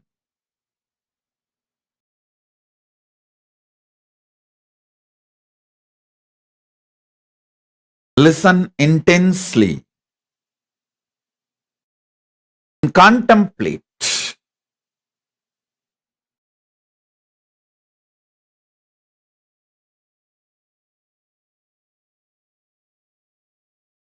I'll continue to give the satsang in just few minutes. It is just whole system is getting into samadhi. I'll settle and then start again. Just give me few minutes break. Stay tuned. Om Listen. Sorry for the spiritual glitch. I can't call it technical glitch. And actually, spirituality is not a glitch. It's like a... So, sorry for the glitch. Listen.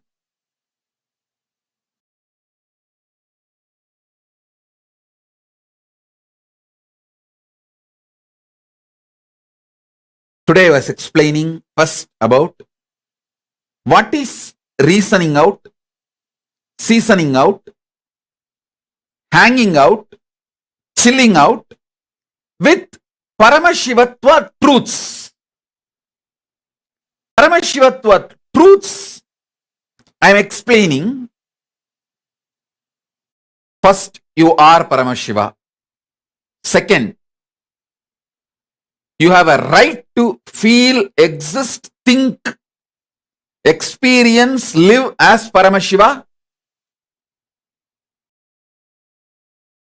Third, you have a right to be treated as Paramashiva by others and life. Fourth, this karma theory. Listen, this karma.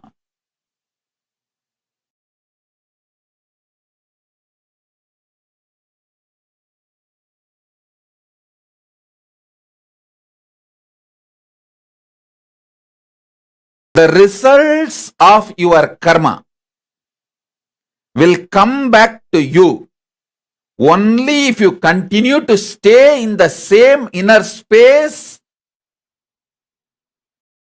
with which you performed that karma. If you raise your inner space, the effects of the karma you performed while you were in the lower space does not come to you. It's the truth. Reason out, season out, hang out, chill out with this truth, you will understand. That is why Manuvadi Dharmashastras, from Manu, all Dharmashastras does not punish when someone becomes a sannyasi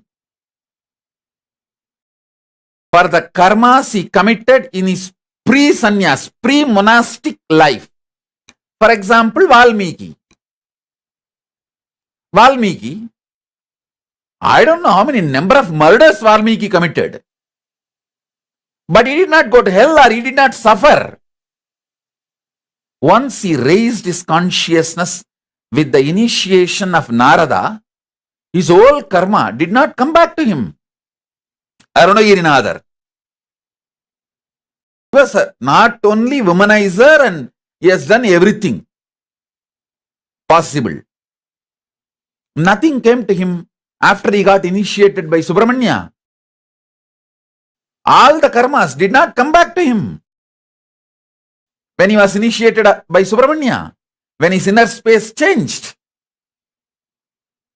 I can give you the huge list.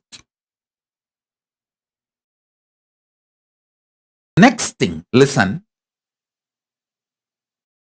When you start reasoning out and seasoning out and hanging out with the Paramashivatva truths, extraordinary confidence about life, exorbitant positivity, love for life will manifest. From that love for life only, you become non-violent. You understand the value of life.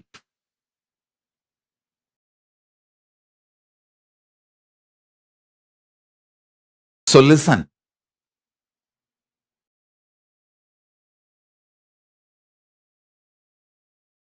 Understanding the value of life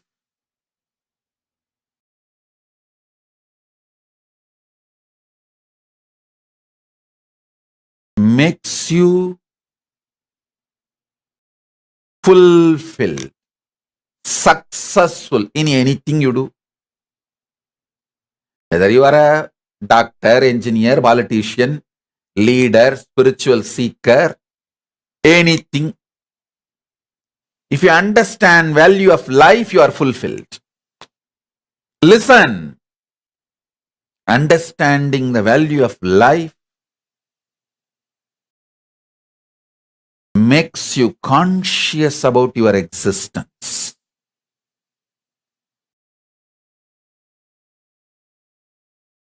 So I'll continue in further satsangs. Now, the homework for today, watch this satsang again, at least 2 times, and sit and pen down, reason out every truth I revealed with the right way of reasoning. With the right way of reasoning. Understand?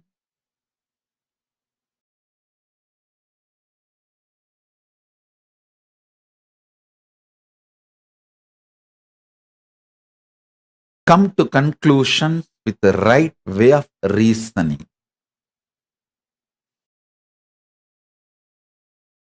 I have one more story to tell you all. Small story. A foreigner in Europe starts speaking to neighbor. I tell you, sir, this country is great country, and I praise God that I came to this country. I am living in Europe. The foreigner was expounding to a new acquaintance. Where else, I ask you, could it happen that you could do a hard day's work, then find yourself outside the gates, standing in the rain, waiting for the bus? The guy intruded, who was listening. He said, you call that great? Man said, but wait now. A big black limousine pulls up, and the boss opens the back door and says, it's a hell of a night to be out in the rain. Why don't you come in here and warm up? And when you are inside, he says, that coat is awfully wet. Let me buy you a new one. All right. And after he has bought you a coat, he asks where you live and says, that's a long drive on a night like this. Why not come to my house? So he takes you to his big mansion and gives you a big meal and a few drinks and a warm bed for the night and a hot breakfast and ride back to the work. I tell you, this is the great country. It would never happen to me in any other country. I asked, and it happened to you here? The acquaintance asked skeptically. This fellow says, no, but it happened to my sister. Think through. Even if you miss the joke, don't miss the laughter. And if you miss the joke now, listen to the satsang again. Maybe in the late night or tomorrow morning. When you get your ride back, you will get the joke. And come back for the next satsang. I'll give you more powerful cognitions and truths. So with this, I bless you all. Let's all radiate with integrity, authenticity, responsibility, enriching, causing, living Shuddhatvaita Saivam. The state, space, powers, being, superconsciousness, and Kailasa of Paramashiva. Om Paramashivoham Nithyananda Paramashivoham, Mahakailasa of Paramashiva. Paramashivoham, Om Nithyananda Paramashivoham, the eternal bliss, Nithyananda. Thank you. Be blissful.